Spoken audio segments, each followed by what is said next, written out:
সম্মানিত উপস্থিতি, কেমন আছেন আপনারা?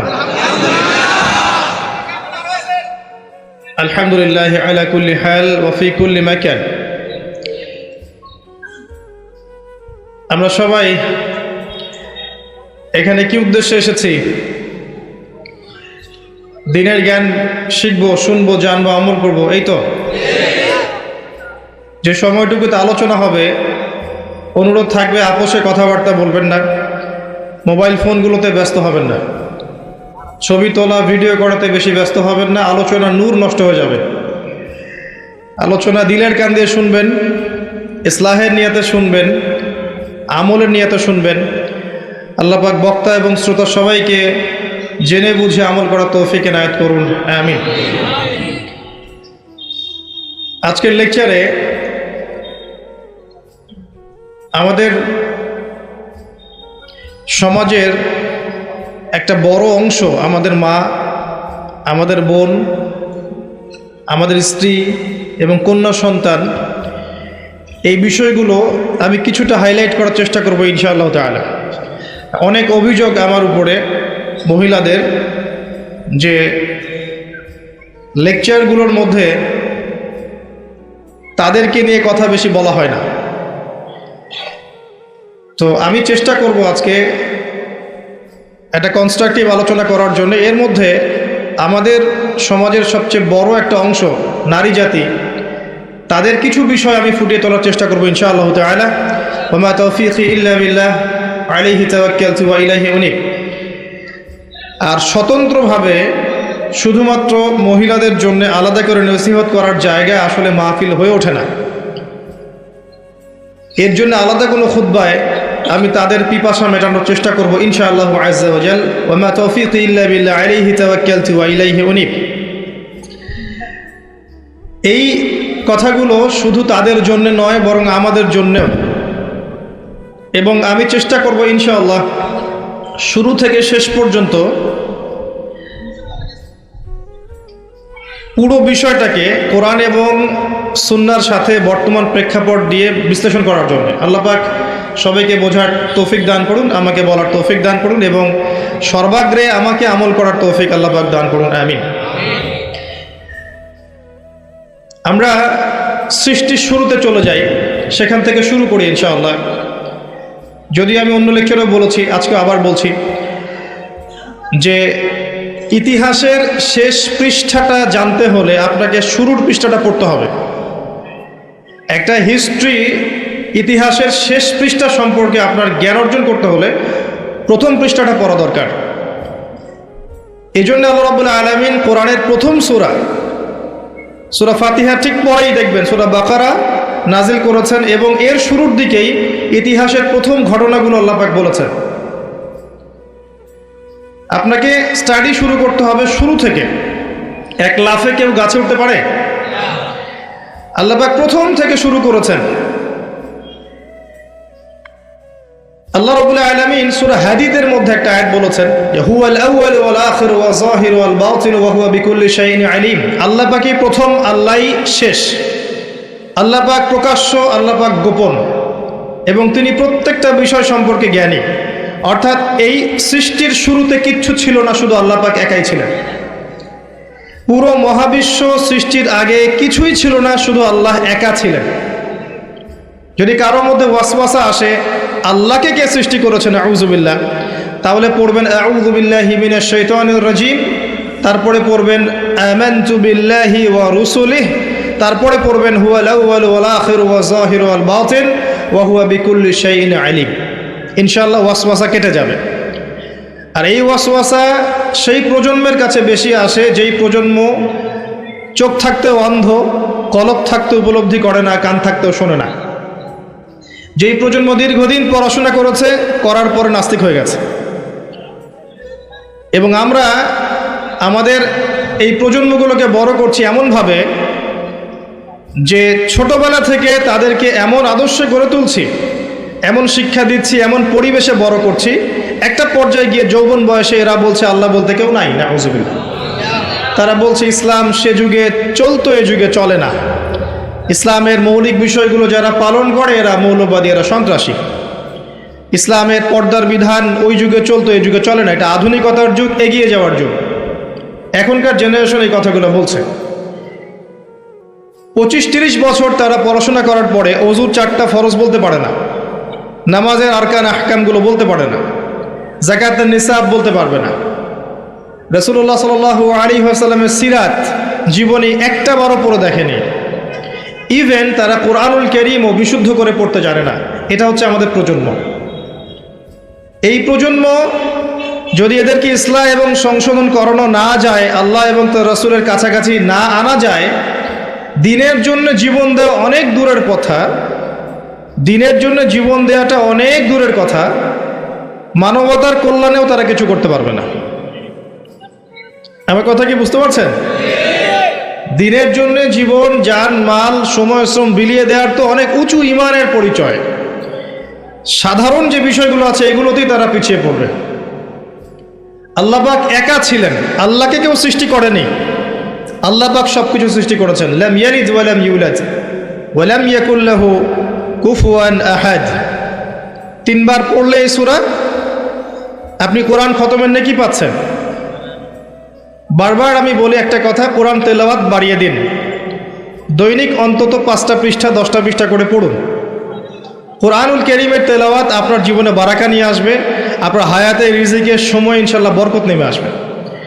বিপদ আপদ বালা মুসিবতে আপনি কম পড়বেন, রোগ ব্যাধি কম হবে ইনশাআল্লাহ। এবং আল কোরআন আপনার পক্ষে সুপারিশ করবে কাল কিয়ামতের মাঠে ইনশাআল্লাহু আযজা ওয়া জাল। তো আল্লাহ রাব্বুল আলামিন এরপরে সৃষ্টি করেছেন আরশে আযীম, এবং আরশে আযীমটা ছিল পানির উপরে। কানা আরশুহু আলাল মা, আল্লাহ পাক বলেছেন।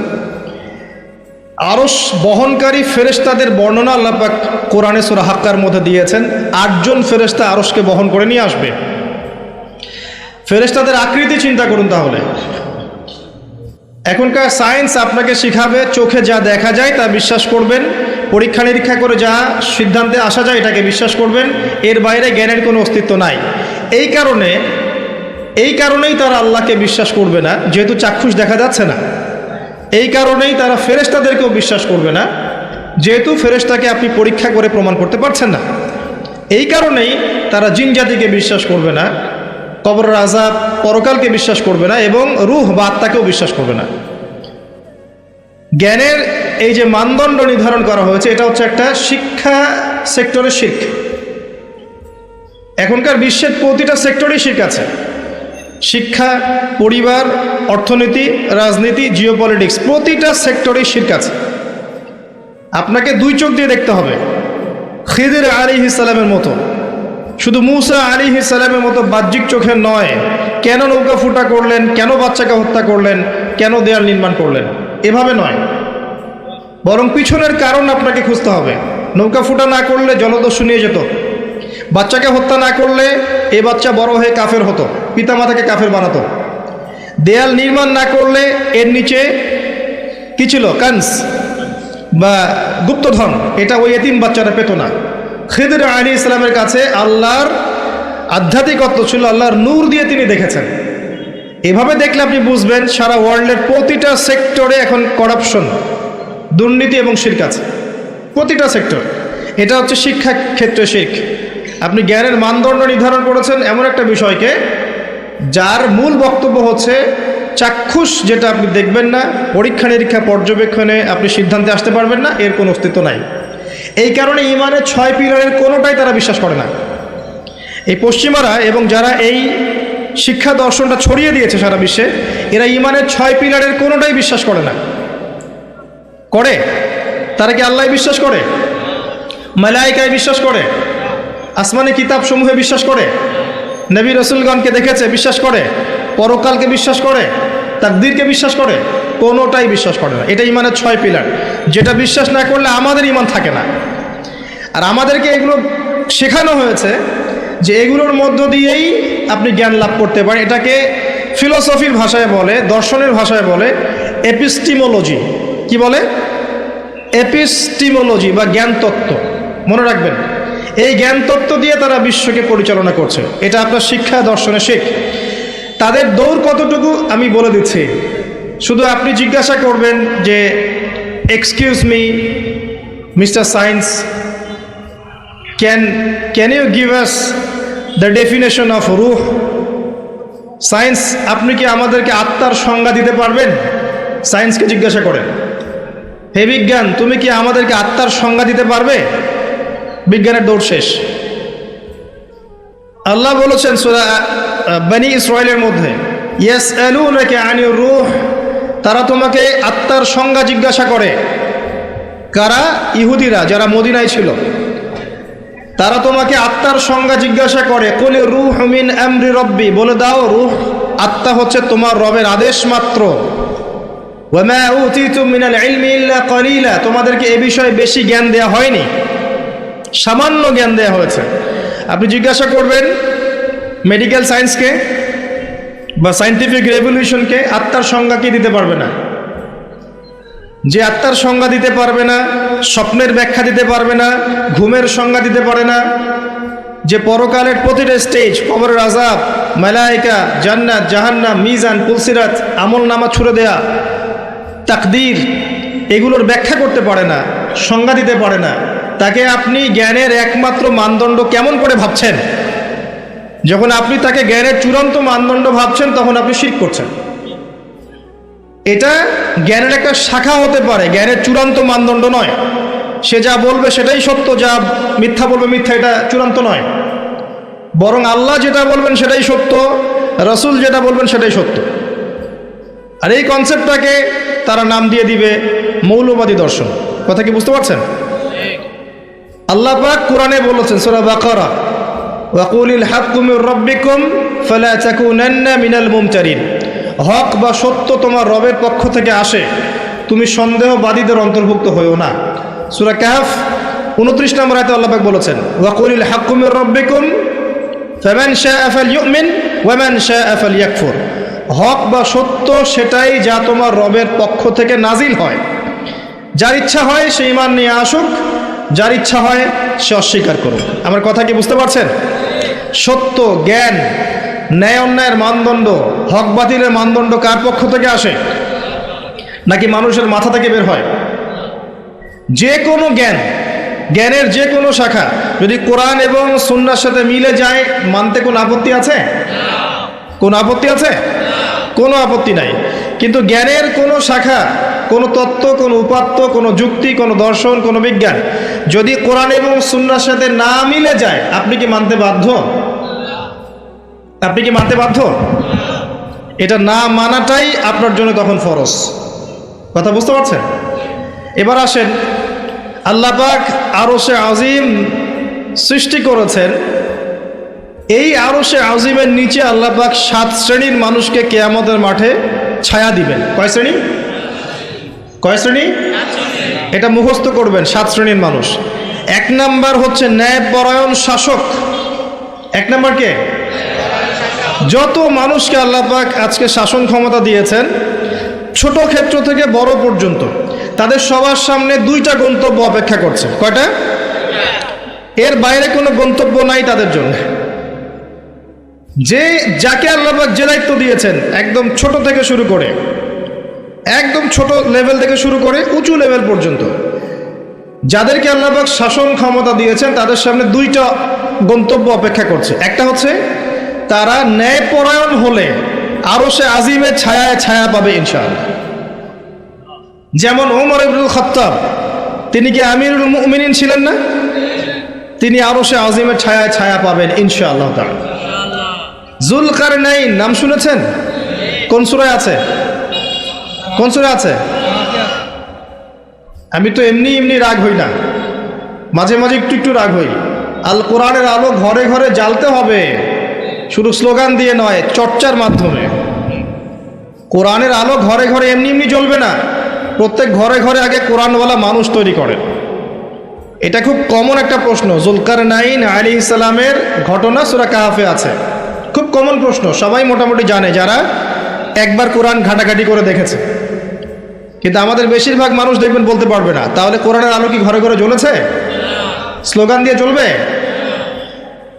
স্লোগান দিয়ে জ্বললে নবী সাল্লাল্লাহু আলাইহি ওয়াসাল্লামকে এত মার খেতে হতো না। তার সাথে জিবরাইল আলাইহিস সালাম ছিলেন, তিনি যদি বলতেন যে মক্কার আবু জেহেল, আবু লাহাব, উতবা, সাহেবাকে একটা পাখার ঝটকা দিয়ে উড়িয়ে দেন, দিয়ে মক্কায় আমাদেরকে খেলাফত দিয়ে দেন? সম্ভব ছিল? তায়েববাসীকে 2টা পাহাড়ে পিষে ফেলা পসিবল ছিল। তারপরে নবী সাল্লাল্লাহু আলাইহি সাল্লামকে 3 বছর গোপন দাওয়াত দিতে হয়েছে, মানুষের গালমন্দ খেতে হয়েছে, মানুষ হত্যা করার চেষ্টা করেছে, দেশ থেকে চলে যেতে হয়েছে, তায়েববাসীর নির্যাতন সহ্য করতে হয়েছে, বদর, উহুদ, খন্দক, খায়বারের যুদ্ধ করে মক্কা বিজয় করতে হয়েছে। এমনি এমনি হয়েছে? খালি স্লোগান দিয়ে আইওয়াস শোডাউন করে কাজ হবে? কোরআনের আলো ঘরে ঘরে জ্বলবে তখনই, যখন প্রত্যেক ঘরে কোরআনওয়ালা মানুষ তৈরি হবে ইনশাআল্লাহ। আল্লাহ পাক এটাই বলেছেন সূরা মেবি মায়েদা, বা না হলে আমি ভুল করছি হয়তো, তবে আয়াতটা বলছি। আল্লাহ পাক বলেছেন ইয়া আইয়ুহাল্লাযীনা আমানু, হে মুমিনগণ, আলাইকুম আনফুসাকুম, তোমরা নিজেরা তোমাদের নিজেদের নফস ঠিক করো, নিজেরা নিজেদের নফসটা ঠিক করো। লা ইয়াদুররুকুম মান দাল্লা ইন ইহতাদাইতুম, যারা পথভ্রষ্ট হয়ে গেছে ওদের পথভ্রষ্টতা তোমাদেরকে ক্ষতি করবে না যদি তোমরা হেদায়েতের উপর থাকো। নিজে ঠিক হন, নিজের ঘর ঠিক করেন, বাকি সব ঠিক হবে ইনশাআল্লাহ তাআলা। নিজে ঠিক না হলে মানুষের ঘর ঠিক হবে না। আমি এই চেয়ারে বসে যদি কথা বলি এবং এই আমলগুলো আমি করতে ব্যর্থ হই, আমার কথা আপনার কলবে কোনো তাসির করবে না। এই কারণেই দেখা যায় কথা অনেক হচ্ছে, কাজের ফলাফল কতটুকু হচ্ছে এটা ভাবার বিষয় আছে। তো যাদের কথা অনুযায়ী কাজে মিল আছে এবং আত্মশুদ্ধি আছে, এই মানুষদের কথায় মানুষের কলবে তাসির হবে ইনশাআল্লাহ তাআলা। আমরা দোয়া করি আল্লাহ পাক এমন মানুষকে বেশি বেশি এইসব জায়গায় নিয়ে আসুন যাদের মধ্য দিয়ে সমাজ সংস্কার হবে এবং যারা নিজেরাও আত্মশুদ্ধি অর্জন করতে পারবে ইনশাআল্লাহ। কোরআনের আলো ঘরে ঘরে জ্বলবে ইনশাআল্লাহ যদি আপনারা প্রত্যেক ঘরে ঘরে কোরআনওয়ালা মানুষ তৈরি করেন। একটা সন্তানকে হাফেজ বানাতে পারবেন না? একটা মেয়েকে হাফেজা বানানো যায় না? বাসায় একজন সন্তানকে আলেম বানানো যায় না? আমরা কি এই পৃথিবীতে এসেছি খালি খাওয়া, ভোগবিলাস, পাশবিক জীবনযাপন করতে, নাকি আমাদের একটা জীবনের উদ্দেশ্য আছে? আমাদের মুসলিমদের জীবনের উদ্দেশ্য কি বলেন তো? আমাদের জীবনের উদ্দেশ্য কি? জান্নাত। মাশাআল্লাহ, সূরা আলে ইমরান 185 নম্বর আয়াত পড়ে দেখেন। আল্লাহ পাক বলেছেন কুল্লু নাফসিন যায়িকাতুল মাউত, প্রত্যেকটা নফস মৃত্যুর স্বাদ গ্রহণ করবে। ফামান, এরপরে আছে ওয়াইন্নামা তুওয়াফাউনা উজুরাকুম ইয়াউমাল কিয়ামা, তোমাদেরকে কিয়ামতের মাঠে পূর্ণ প্রতিদান দেওয়া হবে। ফামান যুহসিহা আনিন নার ওয়া উদখিলাল জান্নাতা ফাকাদ ফাজ, কিয়ামতের মাঠে যাদেরকে জাহান্নাম থেকে বাঁচানো হবে এবং জান্নাতে প্রবেশ করানো হবে একমাত্র সে ব্যক্তি সফল। তা আমাদের জীবনের গন্তব্য কি ভাই? জান্নাত। সফলকে, সাফল্যের সংজ্ঞা কি? যাকে পুলসিরাত পার করানো হবে সে সফল। দুনিয়াতে যার বাড়ি গাড়ি, টাকা কড়ি, ব্যাংক ব্যালেন্স আছে, সম্পত্তি আছে, ক্ষমতা আছে, এই যে সফল, কোনো গ্যারান্টি আছে? কোনো গ্যারান্টি নাই। যে ব্যক্তি কিয়ামতের মাঠে পুলসিরাত পার হতে পারবে এই ব্যক্তি সফল। আর কে পার হতে পারবে? যে ব্যক্তি সূরা জারিয়াতের 56 নম্বর আয়াতের উপর আমল করবে। আয়াতটা কি? ওয়ামা খালাকতুল জিন্না ওয়াল ইনসা ইল্লা লিয়াবুদুন, আমি মানুষ এবং জিনকে শুধুমাত্র আমার ইবাদত করার জন্য সৃষ্টি করেছি। তো পৃথিবীতে যে আল্লাহর ইবাদত করবে, যার জীবনের গন্তব্য ঠিক রাখবে, সে ব্যক্তি সফল, আর কেউ সফল না। তা আমাদের উদ্দেশ্য কি ভাই? খালি বিয়ে করা, ঘর সংসার করা, বাচ্চা পয়দা করা, মারা যাওয়া? যাদের সমস্যা হচ্ছে আল্লাহর ওয়াস্তে এখান থেকে চলে যান প্লিজ। যাদের এখানে সমস্যা হচ্ছে, কথাবার্তা বলছেন, বাসায় গিয়ে লেপের তলে শুয়ে শুয়ে ওয়াজ শুনবেন, এখানকার পরিবেশ নষ্ট করবেন না। যারা কষ্ট করে এখানে এসেছে বসে বসে ওয়াজ শুনতে, এদের জন্য লেকচার। সমস্যা হলে বাসায় চলে যান, কম্বলের নিচে শুয়ে শুয়ে লেকচার শোনেন, আর ইউটিউব ফেসবুকে কমেন্ট করে জিহাদ করেন। কিবোর্ড মুজাহিদ ওখানে বসে বসে কমেন্ট করবে, এটাই তার জিহাদ। যখন দেখবেন 100-200 কুকুর শুয়োরের সামনে একজন মুসলিমা দিনী বোন তাকবীর দিচ্ছে, তখন দেখবেন 1000টা মানুষ তাকবীর দেওয়া শুরু করবে। এর আগে তোমার তাকবীর কোথায় ছিল? এতদিন তো পশুর মতো জীবনযাপন করেছে। এখন একটা মেয়েকে আল্লাহ পাক জজবা দিয়েছেন, এখন দেখবেন যে কোনোদিন নামাজও পড়ে নেই, সেও আল্লাহু আকবার লিখে ফেসবুকে স্ট্যাটাস দিচ্ছে। তোমার আল্লাহু আকবারের কিছু যায় আসে না। আল্লাহু আকবার দেওয়ার মানুষ আল্লাহ পাক তৈরি করবেন ইনশাআল্লাহ। আর আল্লাহ পাকের গরু ছাগলের প্রয়োজন নাই। আনআমের প্রয়োজন নাই। লাহুম কুলুবুন লা ইয়াফকাহুনা বিহা, আছে না? ওয়া লাহুম আযানুন লা ইয়াসমাউনা বিহা ওয়া লাহুম আ'য়ুনুন লা ইউবসিরুনা বিহা উলাইকা কাল আনআম। এই আনআমদের আল্লাহর কোনো প্রয়োজন নাই।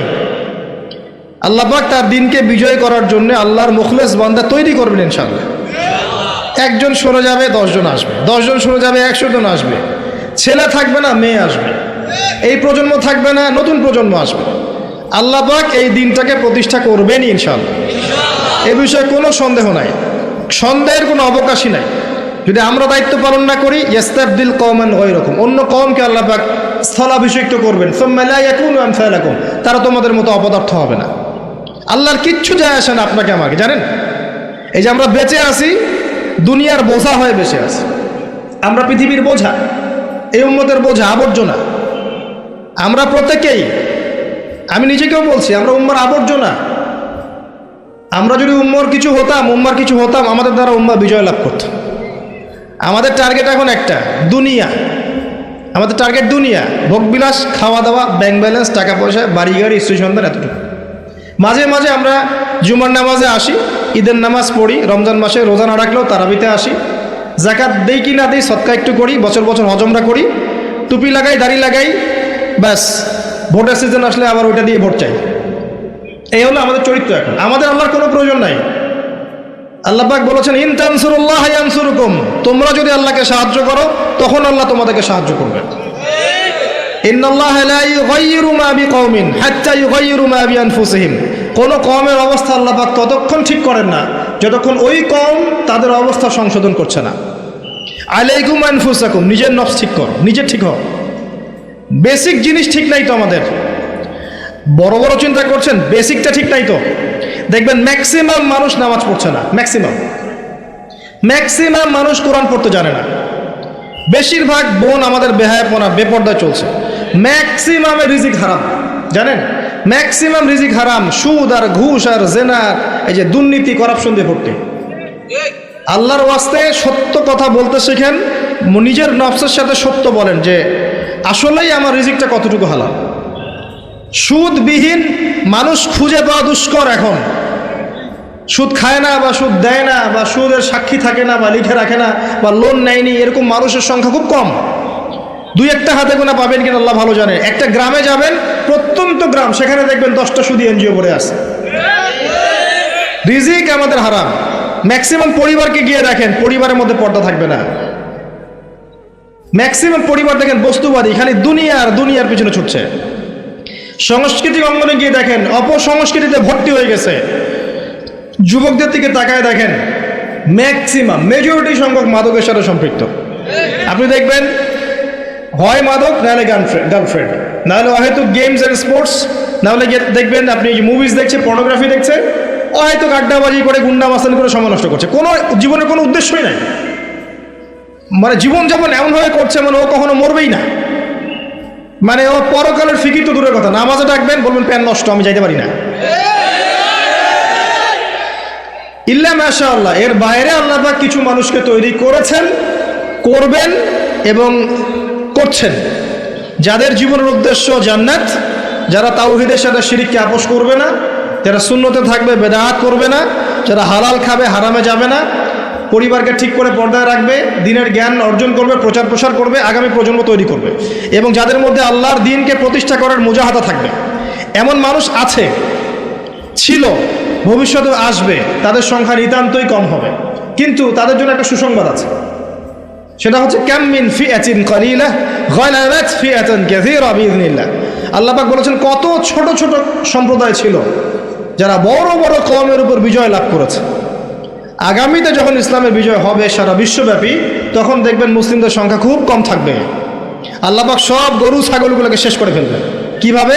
এই যে মহামারী দিয়ে শেষ করতে পারেন, অথবা দেখবেন এই যে জালেমের শাসন দিয়ে শেষ করতে পারেন, দেখবেন মুসলিমদের মধ্যে ক্রন্দন লাগিয়ে শেষ করতে পারেন, বা যখন আল্লাহ এবং তার রাসূলকে ভুলে যাবে, বহিঃশত্রুদেরকে চাপিয়ে দিয়ে আল্লাহ পাক শেষ করে দিতে পারেন। আল্লাহর কোনো প্রয়োজন নাই গরু ছাগল। এবং এখন আমি নিজে এবং আমরা অনেকেই এই গরু ছাগলের মতো জীবনযাপন করছি। আল্লাহ পাক আমাদেরকে বোঝার তৌফিক দান করুন। জীবনের একটা উদ্দেশ্য থাকতে হবে, যে আমার জীবনের উদ্দেশ্য দিন শেখা, বোঝা, প্রচার প্রসার করা, প্রতিষ্ঠার চেষ্টা করা। তখন গিয়ে আপনি পুরো জীবনের নেকি পাবেন। জীবনে তাওহীদ থাকতে হবে, সুন্নত থাকতে হবে, তখন পুরো জীবনের প্রতিটা কাজ ইবাদত হবে। তার আগে নয়। প্রতিটা কাজ করতে হবে আল্লাহর সন্তুষ্টির জন্যে, তার রাসূলের তরিকায়, এবং আপনার এই আমলগুলো কবুল হবে তখনই যখন রিজিকটা হালাল হবে। অহেতুক শুধুমাত্র প্রোটেস্ট্যান্ট ভার্সনে ইসলাম পালন করে খুব একটা ফায়দা নাই। সুবিধা যতটুকু সুবিধা পালন করলাম, যখন সুবিধা নাই পালন করলাম না, যেটা করলে কোনো সমস্যা নাই করলাম, খাওয়ার পরে মিষ্টি খাইলে কোনো প্রবলেম নাই খাচ্ছি, মধু খাচ্ছি, ঠিক আছে, কিন্তু এমন কিছু কথা বললে সমস্যা বলবো না, কাজ করলে সমস্যা করব না, ঠিক আছে। আপনি দেখবেন নামাজে পাক্কা মুসল্লি, কপালে সেজদার দাগ আছে, অর্থনৈতিক জীবনে পাক্কা সুদখোর, কারণ সুদ ছাড়লে চাকরি থাকে না। বাস্তবতা এমন ভাই, বাস্তবতা খুব কঠিন এবং বাস্তবতা খুবই খারাপ। বাস্তবতা হচ্ছে আমাদের নৈতিক অবস্থা এখন খুব খারাপ। এই জন্য প্রাইমারি লেভেলের কাজগুলো বেশি বেশি করা দরকার এখন। এই জন্য যারা ইসলাহ সংশোধনের চেষ্টা করছে, এইসব আত্মশুদ্ধিওয়ালা মানুষদের সোহবতে গিয়ে থাকেন, আত্মশুদ্ধিওয়ালা মানুষদের সাথে দেখা সাক্ষাৎ করেন, সোহবত নেন, পরামর্শ নেন, জীবন গড়েন। একা একা বই পড়ে বা দুই একটা লেকচার শুনে আপনার সারা জীবন পরিবর্তিত হবে না। কনস্ট্রাকটিভ কাজে আসেন এবং শৈথিল্যতাবাদী হয়েন না, একই সাথে বলবো চরমপন্থী হয়েন না। চরমপন্থী হলে উম্মার ক্ষতি আছে। এখন উম্মার বেস ঠিক নাই, একটা বাড়ির ভিত্তি এখন ঠিক নাই। যারা ভিত্তি ঠিক করবে এই মানুষদের সংখ্যা দিন দিন কমে গেছে। কমার পিছনে আমাদেরও ভূমিকা আছে, আমরাও তাদেরকে কম বিতর্কিত করতে ছাড়ি নাই। এবং কোনো কোনো ক্ষেত্রে আমরা একে অপরের সাথে গীবত তহমত করে, সমালোচনা করে, কাদা ছড়াছড়ি করে এতটা সময় নষ্ট করেছি যে উম্মার অনেক ক্ষতি হয়ে গেছে। কথাগুলো খারাপ লাগলেও বাস্তব। আমি ইতিহাসের ছাত্র। যখন বাগদাদ আক্রমণ করেছিল এই যে তাতাররা, মঙ্গোলিয়ানরা, এটা জানেন তো? মঙ্গোলিয়ান যারা ছিল, ওই যে হালাকু খা, চেঙ্গিস খানের বংশধর যারা ছিল, এরা যখন বাগদাদ আক্রমণ করেছে, এরা ছিল প্রচণ্ড পাশবিক। মাত্র 40 দিনের মধ্যে এরা 10-20 লাখ মানুষকে হত্যা করে ফেলেছে বাগদাদের। এই হত্যাটা কিন্তু গুলি করে না, জবাই করে। 10 লাখ 20 লাখ মানুষকে জবাই করে হত্যা করা চারটাখানি কথা না। কি পরিমাণ হিংস্র ছিল চিন্তা করেন। ইতিহাসের পাতায় আছে যে মঙ্গলদের এক একজন নারী সে হাজার হাজার মুসলিমকে হত্যা করেছে, এক একটা মহিলা। ওই সময় যারা ওই আব্বাসীয় খেলাফতের দায়িত্বে ছিল, এরা সোনা দানা সব জমা করে তাদের এই যে মাটির নিচে জমা করেছিল। আর ওদের লিডার, মঙ্গোলিয়ানদের লিডার যখন এই বাদশাকে গলায় দড়ি দিয়ে শেষরায় নিয়ে যাচ্ছে সবার সামনে, তখন তাকে বলছে তোমাদের সম্পদগুলো কোথায়? সে দেখিয়ে দিল সম্পদ মাটির তলে। তখন সে ওই যে হালাকুখার যে বংশধর লিডার, সে সোনাদানাগুলো বের করে এই বাদশার মুখের মধ্যে ঠোসানো শুরু করল।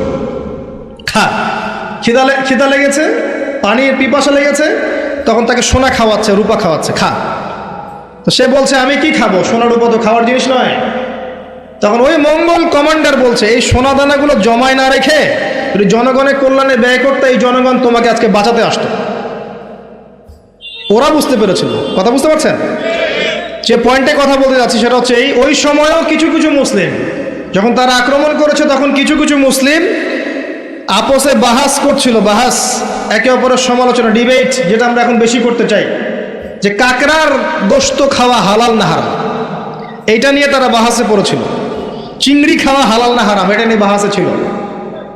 ওই সময় কোনটা বেশি গুরুত্বপূর্ণ ছিল, এই বাহাসটা না ওদেরকে প্রতিহত করা? এটা বোঝার জন্য আপনার ডক্টরেট ডিগ্রি নেওয়ার দরকার আছে? মাদ্রাসা ফারেক হওয়ার দরকার আছে? Common sense. এখন পর্যন্ত বিশ্বে আমরা এই কাজটাই করছি। আপনি খেয়াল করে দেখুন, সারা ওয়ার্ল্ড ওয়াইড মুসলিমদের অবস্থা এখন এরকমই। চতুর্দিক থেকে চাপ আছে। এত সহজ না, চতুর্দিক থেকে মুসলিমদের চাপ আছে। পলিটিক্যাল, জিওপলিটিক্যাল, ইকোনমিক্যাল, সামাজিক, সোশ্যাল, আপনার এই যে সাংস্কৃতিক চাপ, অর্থনৈতিক, প্রত্যেকটা দিক থেকে দেখবেন নৈতিকতার অবক্ষয় আছে। এখনও আমরা ওই বিষয়গুলো নিয়েই ইখতলাফে ব্যস্ত আছি। একে অপরের গীবত করছি, সমালোচনা করছি, গীবত তহমত দিচ্ছি, একে অপরের নিন্দা না করতে পারলে ওয়াজ মাহফিল সুষ্ঠুভাবে হচ্ছে না, ইত্যাদি ইত্যাদি। আমরা জানি না কবে আমাদের কমন সেন্সের উদয় হবে, কবে বুঝতে পারবো আমরা যে আমরা এক উম্মাহ, আমরা সবাই এক। সবার মাঝে কিছু কিছু বিষয়ে মতানৈক্য থাকতে পারে, এটা স্বাভাবিক। এরপরেও আপনি আমার ভাই, আমি আপনার ভাই। কোনো দিনও আমাদের সবার সব বিষয় এক হবে না। কশ্চিনকালেও প্রতিটা বিষয়, প্রতিটা মাসলাকে, আকীদাগত বিষয় হোক আর আমলের হোক আর মুআমালাতের হোক, আমরা কখনো সবগুলো বিষয়ে ঐক্যমতে পৌঁছাতে পারবো না, থাকবেই ইখতিলাফ। এরপরও যদি আমরা সবাইকে এক উম্মাহ মনে করতে ব্যর্থ হই, এই অবস্থা হবে। আসেন, আলোচনা অনেক গভীরে চলে গেছি, বাইরে আস। বেশি গভীর বললে মাথার উপর দিয়ে যাবে, বুঝতে পারবেন না। আল্লাহ পাক 7 শ্রেণীর মানুষকে আরশে আজিমে ছায়ায় ছায়া দিবেন। এক শ্রেণী হচ্ছে যারা ন্যায়পরায়ণ শাসক। যারা ন্যায়পরায়ণ শাসক হবে তাদের সামনে দুইটা গন্তব্য, হয় তারা আরশে আজিমের ছায়া ছায়া পাবে, নচেত জাহান্নামের আগুন অপেক্ষা করছে। কারণ প্রত্যেকটা দায়িত্ব সম্পর্কে আল্লাহ পাক জিজ্ঞাসা করবেন। এবং নবী সাল্লাল্লাহু আলাইহি ওয়াসাল্লাম একটা হাদিসের মধ্যে বলেছেন যে তোমরা কি জানো কিয়ামতের মাঠে সবচেয়ে বড় মিসকিন কারা হবে? সাহাবায়ে কেরাম বলছেন, আমরা তো মনে করি যার সম্পদ কম, অর্থবিত্ত কম, সেই সবচেয়ে বেশি মিসকিন, সবচেয়ে বড় মিসকিন। আল্লাহর নবী সাল্লাল্লাহু আলাইহি ওয়াসাল্লাম বলছেন, বরং প্রকৃত মিসকিন সে ব্যক্তি যে কিয়ামতের মাঠে নামাজ, রোজা, হজ, যাকাত, আমলের নেকি নিয়ে উঠবে, পাহাড় সম নেকি নিয়ে উঠবে, কিন্তু অনেক পাওনাদার দাঁড়িয়ে থাকবে। কারো হক নষ্ট করেছে, কারো গীবত করেছে, কারো অপবাদ, কাউকে অপবাদ দিয়েছে, কাউকে অত্যাচার করেছে, সবাই দাঁড়িয়ে থাকবে। এদের হক আদায় না করা পর্যন্ত সে পুলসিরাত পার হতে পারবে না। তখন কি করতে হবে? নিজের নেকি ওদেরকে দিতে হবে, কারণ তখন কোনো বেচা কেনার সুযোগ নাই, হক আদায়ের কোনো সুযোগ নাই। নিজের নেকি ওদেরকে দিয়ে শোধ করতে হবে। নেকি শেষ হয়ে গেলে কি হবে? অন্যের গুনাহ তার আমলনামায় আসবে, পরে দেখা যাবে ওই ব্যক্তি জান্নাতে চলে গেছে আর এই ব্যক্তি পাহাড় সমান নেকি নিয়েও জাহান্নামে চলে গেল। অতএব দায়িত্ব যারা পালন করবেন তাদেরকে খুব সতর্ক সাবধান থাকতে হবে যে আপনার দ্বারা কল্যাণ ছাড়া যেন অকল্যাণ না হয়। আল্লাহ পাক তৌফিক এনায়েত করুন, আমিন। দ্বিতীয় শ্রেণী হচ্ছে সেই যুবক বা যুবতী যারা নিজেদের যৌবনটাকে আল্লাহর ইবাদতে কাটিয়েছে। এই হাদিসের বাস্তবতা এসে দেখেন আমাদের যুব সমাজ কিভাবে তাদের জীবনটা কাটাচ্ছে। আমার চেয়ে ভালো আপনারা বলতে পারবেন যে সকাল থেকে সন্ধ্যা পর্যন্ত আমাদের যুবক যুবতীরা করছেটা কি। কতজন যুবক নামাজ পড়ছে মসজিদে এসে, কতজন যুবক কোরআন তেলাওয়াত করে নিয়মিত, নবীর সুন্নাহগুলো ওদেরকে শিখিয়ে দিতে হয়। ইভেন নবী সাল্লাল্লাহু আলাইহি ওয়াসাল্লামের স্ত্রীদের নাম ওদেরকে বলে দিতে হয়। এখনই আমি জিজ্ঞাসা করছি, দেখেন অ্যান্সার কতজন দিতে পারে। নবী সাল্লাল্লাহু আলাইহি ওয়াসাল্লামের দ্বিতীয় স্ত্রীর নাম কি? হাত উঁচু করেন। যুবকদের বলছি, যুবকদের যারা পারবেন জাস্ট হাতটা উঁচু করেন। নবী সাল্লাল্লাহু আলাইহি ওয়াসাল্লামের দ্বিতীয় স্ত্রীর নাম কি? দাঁড়ান দাঁড়ান দাঁড়ান, এই দেখেন হাত দেখেন। এবং যারা হাত উঁচু করেছেন ওদের মধ্যে একজনকে জিজ্ঞাসা করছি, আপনি উত্তর দেন, নাম কি? জি, আপনাকে বলেছি নাম বলেন দ্বিতীয় স্ত্রীর। বসেন। উত্তর যে 4 জন দিয়েছে তার মধ্যে একজন ভুল উত্তর দিয়েছে। এই হচ্ছে বাস্তবতা। আপনাকে আমি চোখে আঙ্গুল দিয়ে দেখালাম যে যুবকদের কি অবস্থা। এখানে আছে বসে হাজার হাজার মানুষ, হাত তুলেছে 5-6 জন। এটা একটা কমন প্রশ্ন, আমাদের নবীজির দ্বিতীয় স্ত্রীর নাম কি? একবার যে সিরাত পড়েছে সেও জানে। দেখবেন এই যুব সমাজ ফিজিক্স পড়েছে, কেমিস্ট্রি পড়েছে, বায়োলজি পড়েছে, ইকোনমিক্স পড়ছে, পলিটিক্যাল সায়েন্স পড়ছে, আপনার জিওপলিটিক্স পড়ছে, ইউনিভার্সিটি কোচিং করছে, বিসিএস কোচিং করছে, চাকরির জন্য পরীক্ষা দিচ্ছে। এরা এমন কোনো বই নাই যে সেকুলার লাইনে পড়ে নাই। কিন্তু যে 4 জন পারছে তার মধ্যে একজন উত্তর দিচ্ছে যে আয়েশা রাদিয়াল্লাহু আনহা দ্বিতীয় স্ত্রী। এটা কি উত্তর সঠিক? এই হচ্ছে অবস্থা। এটা কমন। আর যদি কঠিন প্রশ্ন করি তাহলে তো অবস্থা খারাপ। কোন সাহাবীকে প্রথম তিনি দায়ী করে পাঠিয়েছেন মদিনায়? খায়বার যুদ্ধ কোন সাহাবীর হাতে জয় হয়েছে? উহুদের যুদ্ধ কত হিজরিতে হয়েছে? বদর যুদ্ধে কতজন মুসলিম শাহাদাত বরণ করেছে? আপনার মোতার যুদ্ধে কার হাতে 9টা তরোয়াল ভেঙেছে? হুনাইনের যুদ্ধে মুসলিমদের কি অবস্থা হয়েছে? হুনাইনের যুদ্ধের কথা কোন সূরার মধ্যে বলা আছে? একটু কঠিন প্রশ্ন করলে তো অবস্থা খারাপ। আমি করে লজ্জিত করতে চাচ্ছি না, এই জন্য প্রশ্নগুলো করলাম না। যারা মাদ্রাসা লাইনে পড়েছেন তারা হয়তো উত্তর দিতে পারে, কিন্তু লক্ষ লক্ষ কোটি কোটি জেনারেল পড়ুয়া ছাত্র এরা উত্তর দিতে পারে না। তাহলে এরা কি আমাদের মুসলিম উম্মার অংশ নয়? এদেরকে ইসলাম সংশোধন না করে দিনের পথে না আনতে পারলে একটা বড় অংশ কি জাহিলিয়াতের মধ্যে থাকবে না? আগামী 10-20 বছর পর দেখবেন এরাই অর্থনৈতিক সেক্টরে যাচ্ছে, এরাই পলিটিক্সে যাবে, এরাই সোশ্যাল দায়িত্বে যাবে, এরাই দেখবেন বিভিন্ন জায়গায় চলে যাবে। তখন আরেকটা মূর্খ জেনারেশন আপনার মাথার উপর চেপে যাচ্ছে। এরপরে যে জেনারেশন আসছে, আমাদের সন্তান, আমার মেয়ে, আপনার ছেলে, এদের অবস্থা যে কী হবে আল্লাহ ভালো জানে, যদি এখন থেকে এদেরকে আমরা সঠিকভাবে মানুষ করতে ব্যর্থ হই। এটা বাস্তবতা। অথচ আল্লাহ পাক আরশে আজিমের ছায়া দিবেন ওই যুবক যুবতীদেরকে যারা তাদের যৌবনকালটাকে আল্লাহর পথে কাটাবে। আর কিয়ামতের মাঠে যে অতিরিক্ত 5টা প্রশ্ন হবে, তার মধ্যে একটা হচ্ছে তোমার যৌবনকাল কোন পথে ব্যয় করেছে। আর আল্লাহ পাকের কাছে একজন বৃদ্ধ মানুষের ইবাদতের চাইতে যুবকদের ইবাদত যে কত বেশি প্রিয়, এটা আমি বুঝাতে পারবো না। আল্লাহ পাক অবাক হয়ে যান সেই যুবককে দেখে যার প্রবৃত্তির তাড়না নাই, সে আল্লাহর দ্বীনের পথে ছুটছে।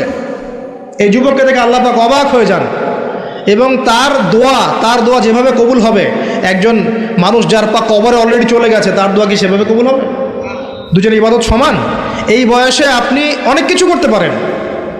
আপনি চাইলে এখন বড় সন্ত্রাসী হতে পারবেন, বড় জেনাকারী হতে পারবেন, আপনি চাইলে টিকটক সেলিব্রিটি হতে পারবেন, আপনি চাইলে এখন আরও খারাপ লাগে যে মাদক সেবন করতে পারবেন, 30-40টা গার্লফ্রেন্ড চেঞ্জ করতে পারবেন, আপনাকে কেউ বাধা দিবে না। আপনি চাইলে 1-2 হাজার টাকা দিয়ে জেনা করতে পারবেন, উন্মুক্ত সব আপনার জন্য। ইভেন এখন আপনি চাইলে মদও খেতে পারবেন, লাইসেন্স দিয়ে আছে, আপনি করতে পারবেন। এই সময়টা আল্লাহ পাক দেখতে চান আপনি কি করেন। যদি এই সময়টা আপনি আল্লাহর দিকে ফিরে আসেন, আপনি কোরআনের দিকে ফিরে আসেন, সুন্নত অনুযায়ী জীবনযাপন করেন, আপনার জন্য অপেক্ষা করছে জান্নাত। কি চান আপনি সিদ্ধান্ত নেন। শুরুটা হবে অধঃপতনের মেয়ে দ্বারা, মেয়ে দিয়ে অধঃপতন শুরু হবে। মেয়ের সাথে ফ্রি মিক্সিং, প্রেমের সম্পর্ক হয়ে যাবে, এরপর দেখবে জেনা করে ফেলেছে, তারপর ব্রেকআপ, দুজন হতাশ, কেউ আত্মহত্যা করবে, অথবা কেউ দেখবেন পাইকারি জেনাকার হয়েছে বা রেপিস্ট হয়েছে বা মাদক সেবন করছে বা মিউজিক শুনছে, আস্তে আস্তে আস্তে আস্তে শেষ, লাইফটা শেষ, ক্র্যাশ। এভাবে যুব সমাজ নষ্ট হচ্ছে। অনেক সময় দেখবেন পড়াশোনা করছে, কোনো কারণে রেজাল্ট ভালো হয় নাই, আত্মহত্যা করে বসে আছে। ডে বাই ডে যুব সমাজের সাইকোলজি মেলই হয়ে যাচ্ছে। আমাদের যারা ওস্তাদ সাহেবরা আছেন, বৃদ্ধ প্রবীণ, তাদের যে গাম্ভীর্য আছে, ব্যক্তিত্ব আছে, গলার ভয়েস, কথা বলার অ্যাটিটিউড, ব্যক্তিত্ব, চলাফেরা, এগুলো এখনকার যুবকদের মধ্যে পাওয়া যায় না। আমার কথা ভালো করে মিলাই দেখেন, এখনকার যুবকদের মধ্যে মেয়েলই স্বভাব আছে, কথা বলবে মেয়েদের মতো, অ্যাটিটিউড কেমন জানি মেয়ে অ্যাটিটিউড, লাজুক ভাব, মেয়ে অ্যাটিটিউড, কোনো মানে একটা গায়রত নাই, সৌর্যবীর্য নাই, ফিজিক্যালিও দুর্বল, মানসিকভাবে দুর্বল, শারীরিকভাবে দুর্বল। একটা পাক লাগাই দেন মাঠে দৌড়াইতে, শেষ। 20 বছর 25 বছরে ভুড়ি হয়ে বসে আছে, গায়ে শক্তি নাই, ইভেন খেলাধুলাও করে না, মেশেও না মানুষের সাথে, সামাজিকও না। দেখবেন কেমন জানি আনসোশ্যাল, সারাদিন অনলাইনে পড়ে আছে বা গেমস খেলছে, ইন্টারনেট ঘাটাঘাটি করছে, রাতের বেলা সারা রাত নগ্ন ছবি দেখছে, সারা রাত। এত ভালো সাজার কারণ নাই। এগুলোতে ম্যাক্সিমামই আসক্ত, ম্যাক্সিমাম। এবং এটা আসক্ত হওয়ার কারণ আছে, এটা তো ফ্রি, অ্যাক্সেস ফ্রি, আপনি চাইলেই করতে পারেন। আপনার হাতে স্মার্টফোন আছে, আপনার বাবা দেখেন আপনি ফোনে কি করেন, আপনি চাইলেই করতে পারেন। কে বাধা দিবে আপনাকে? কেউ বাধা দেন নাই। আর এই যে গার্লফ্রেন্ড বয়ফ্রেন্ড সংস্কৃতি যখন থেকে ছড়িয়েছে, যা ইচ্ছে তাই করছে এরা। এবং এখন এই কাজগুলো শুধু ছেলেরা করছে না, মেয়েরাও করছে। ওখানে দেখার কেউ ছিল না, কিন্তু যুবকটা বলেছে আমি আল্লাহকে ভয় করি, আমাকে দেখান। এমন যুব সমাজে যারা চরিত্র ইউসুফের মতো আলাইহিস সালাম। ইউসুফ আলাইহিস সালাম হচ্ছে আপনার চারিত্রিক আদর্শ। পড়ে দেখেন সূরা ইউসুফ। আর অনেকে সূরা ইউসুফকে ইউসুফ জোলাইখার প্রেম কাহিনী বানিয়ে দিয়েছে, তাই না? এগুলো কিন্তু মিথ্যা সিরিয়াল দেখছেন, এগুলো ভালো না সিরিয়ালগুলো, এগুলো কিন্তু বাজে কথা ছড়ানো হচ্ছে। সূরা ইউসুফ জুলাইখার প্রেম কাহিনী ছিল না। সূরা ইউসুফ মূলত ইউসুফ আলাইহিস সালাম এবং তার পিতার প্রেম কাহিনী। ভালো করে পড়ে দেখবেন। সন্তানের জন্য কাঁদতে কাঁদতে তার বাবার চোখ নষ্ট হয়ে গেছে। 12 বছর তার সন্তান জেলখানায়, বিনা অপরাধে। রব্বিস সিজনু আহাব্বু ইলাই মিম্মা ইয়াদউনানি, আয়াতটা কি জানি, এরকম না আয়াতটা? তো তিনি বলছেন সিজন, কারাগার আমার কাছে বেশি পছন্দ, তারা যেদিকে আমাকে আহ্বান করছে এর চাইতে বেশি। 12 বছর বিনা অপরাধে জেলখানায়। আল্লাহ পাকের কৌশল ছিল এগুলো। ওয়া মাকারু ওয়া মাকারাল্লাহ ওয়াল্লাহু খায়রুল মাকিরিন। এখানে মূল বিষয় হচ্ছে ইউসুফ আলাইহিস সালামের পিতা যখন অন্ধ হয়ে গেছেন, ইউসুফ আলাইহিস সালাম একটা কাপড় পাঠিয়েছিলেন, মনে আছে? এই কাপড়টা নিয়ে যখন যাওয়া হচ্ছে, যোজন যোজন দূর থেকে তার পিতা বলছেন, আমি ইউসুফের গায়ের গন্ধ পাচ্ছি। এটা কার প্রেম কাহিনী? ইউসুফের সাথে তার বাবার। তো এই চরিত্র ধারণ করতে হবে, আল্লাহ পাক তৌফিক দান করুন। 4 নাম্বার, ওই দুইজন মানুষ যারা একে অপরকে শুধু আল্লাহর জন্য ভালোবাসে। এই যে ভালোবাসার সংজ্ঞা শেখেন। মাকে ভালোবাসেন আল্লাহর জন্য, বাবাকে ভালোবাসেন আল্লাহর জন্য, স্ত্রী সন্তানকে ভালোবাসেন আল্লাহর জন্য, আলেম ওলামাকে ভালোবাসেন আল্লাহর জন্য। আপনার ভালোবাসা হোক আল্লাহর জন্যে, তখন আপনি মানুষের দুর্ব্যবহারে কষ্ট পাবেন না। যখন কাছের মানুষটা আপনাকে কষ্ট দিবে, এবং কাছের মানুষ কষ্ট আপনাকে দিবেই, কাছের মানুষটা আপনাকে বেশি কষ্ট দিবে জীবনে, তখন আপনি কষ্ট পাবেন না যদি আল্লাহর জন্য ওদেরকে ভালোবাসেন, যে আমি তো আল্লাহর জন্য এই কাজগুলো করছি, তারা শুকরিয়া আদায় করলেই বাকি আর না করলেই বাকি, তখন আপনি কষ্ট পাবেন না। দুইজন ব্যক্তি যারা আল্লাহর জন্য পরস্পরকে মহব্বত করে, এই দুইজন মানুষকে আল্লাহ পাক আরশের ছায়া ছায়া দিবেন। পারা যাবে ইনশাআল্লাহ। 5 নাম্বার, সেই ব্যক্তি যে এত গোপনে দান সদাকা করে, যার বাম হাত জানে না ডান হাত কি সদাকা করেছে। পারা যাবে? এখন তো ওই যে মাশাআল্লাহ আমরা নাম লিখাই আর সদকা করি, তাই না? অমুকে 10,000, অমুক সাহেব 20,000, অমুক 500। প্রথমে বড় বড় নোটের সদাকা হয়, আমি অবশ্য এটা জানতাম না, মাঠে নেমে বুঝতে পারছি। প্রথমে বড় বড় ফিগার বলে, কে কে দিবেন 5,000 হাত তোলেন, তারপর 5,000 লেখা হয়, তারপর কে কে দিবেন 1,000 হাত তোলেন, কে কে দিবেন 500 হাত তোলেন, নাম টাম লেখা হয়। পরে লাস্টে বলে যে কালেকশন করছে, আচ্ছা খুচরাগুলোও দেন, পরে খুচরাগুলোও দেওয়া হয়। জানিয়ে দান করা যায়। অনেক সময় এমন হয়েছে, নবী সাল্লাল্লাহু আলাইহি ওয়াসাল্লাম বলেছেন, কার ঘরে কি আছে নিয়ে আস।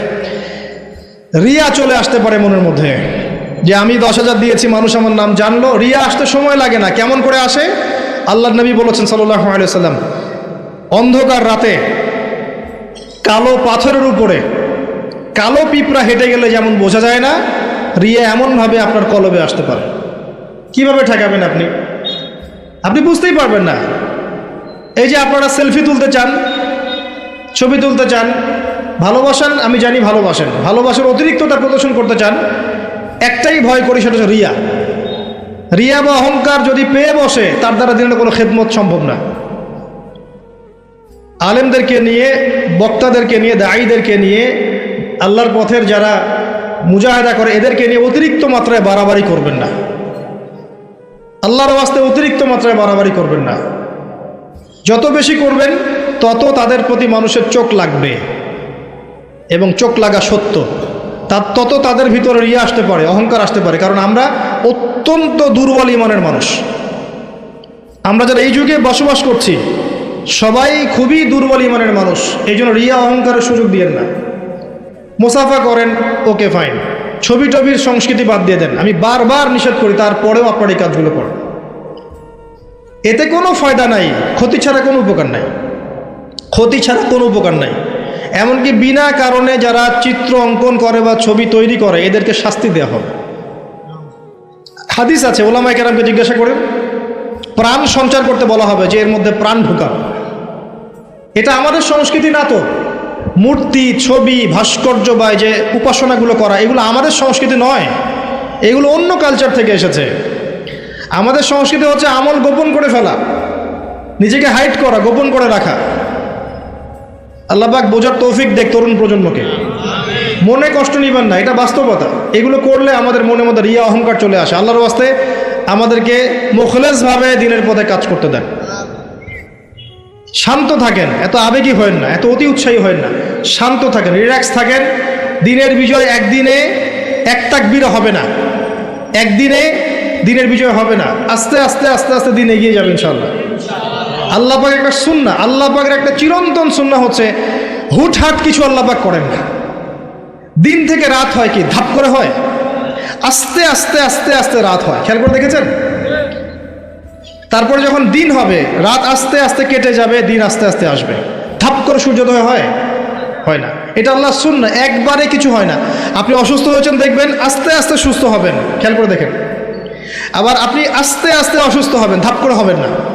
আল্লাহ পাকের সুন্নাহ আছে। দ্বীনের বিজয়ে নবী সাল্লাল্লাহু আলাইহি ওয়াসাল্লামের 23 বছর সময় লেগেছে। ধীরে ধীরে স্টেপ বাই স্টেপ হবে।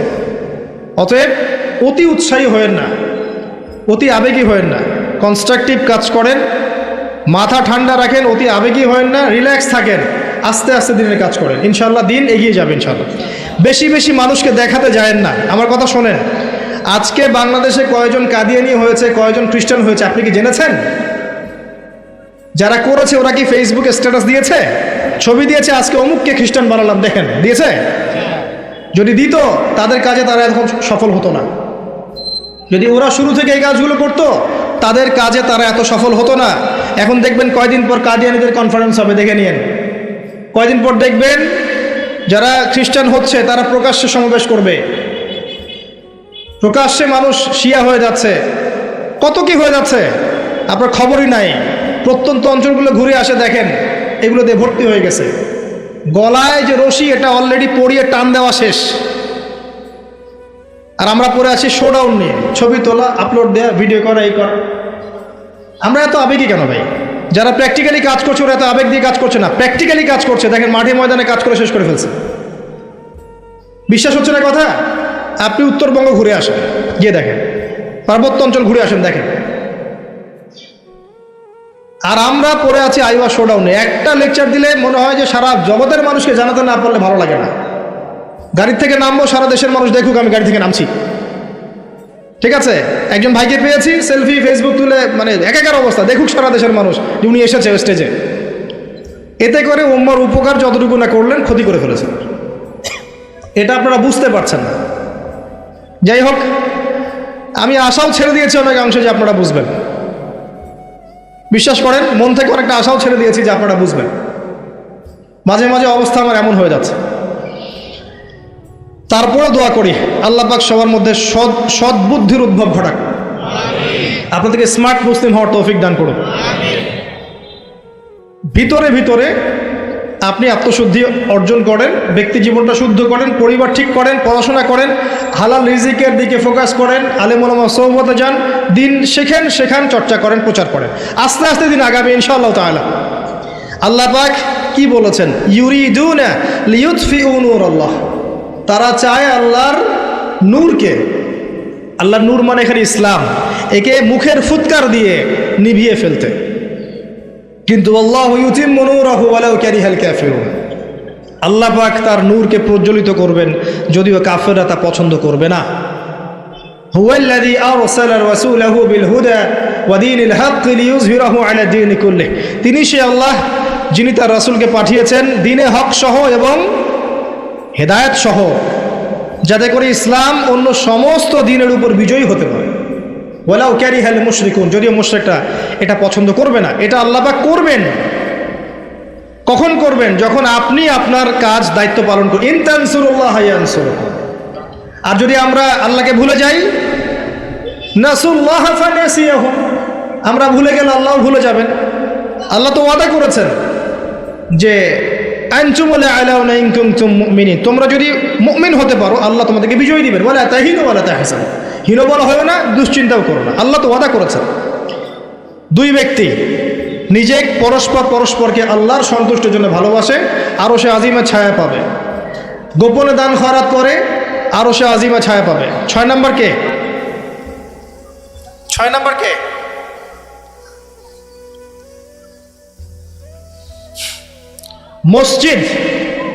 মসজিদের সাথে যাদের কলব অন্তর জুড়ে থাকে এরা হচ্ছে এক শ্রেণী। আমি সিরিয়ালটা হয়তো ভুল করেছি, বাট এটা আছে 6 নম্বর।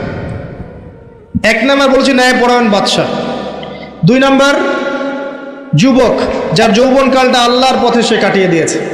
3 নম্বর সুন্দরী নারী আহ্বান করেছে কিন্তু সে বলেছে আমি আল্লাহকে ভয় করি। দান খয়রাত করেছে এত গোপনভাবে, ডান হাত বাম হাত জানে না ডান হাত কি দান করেছে।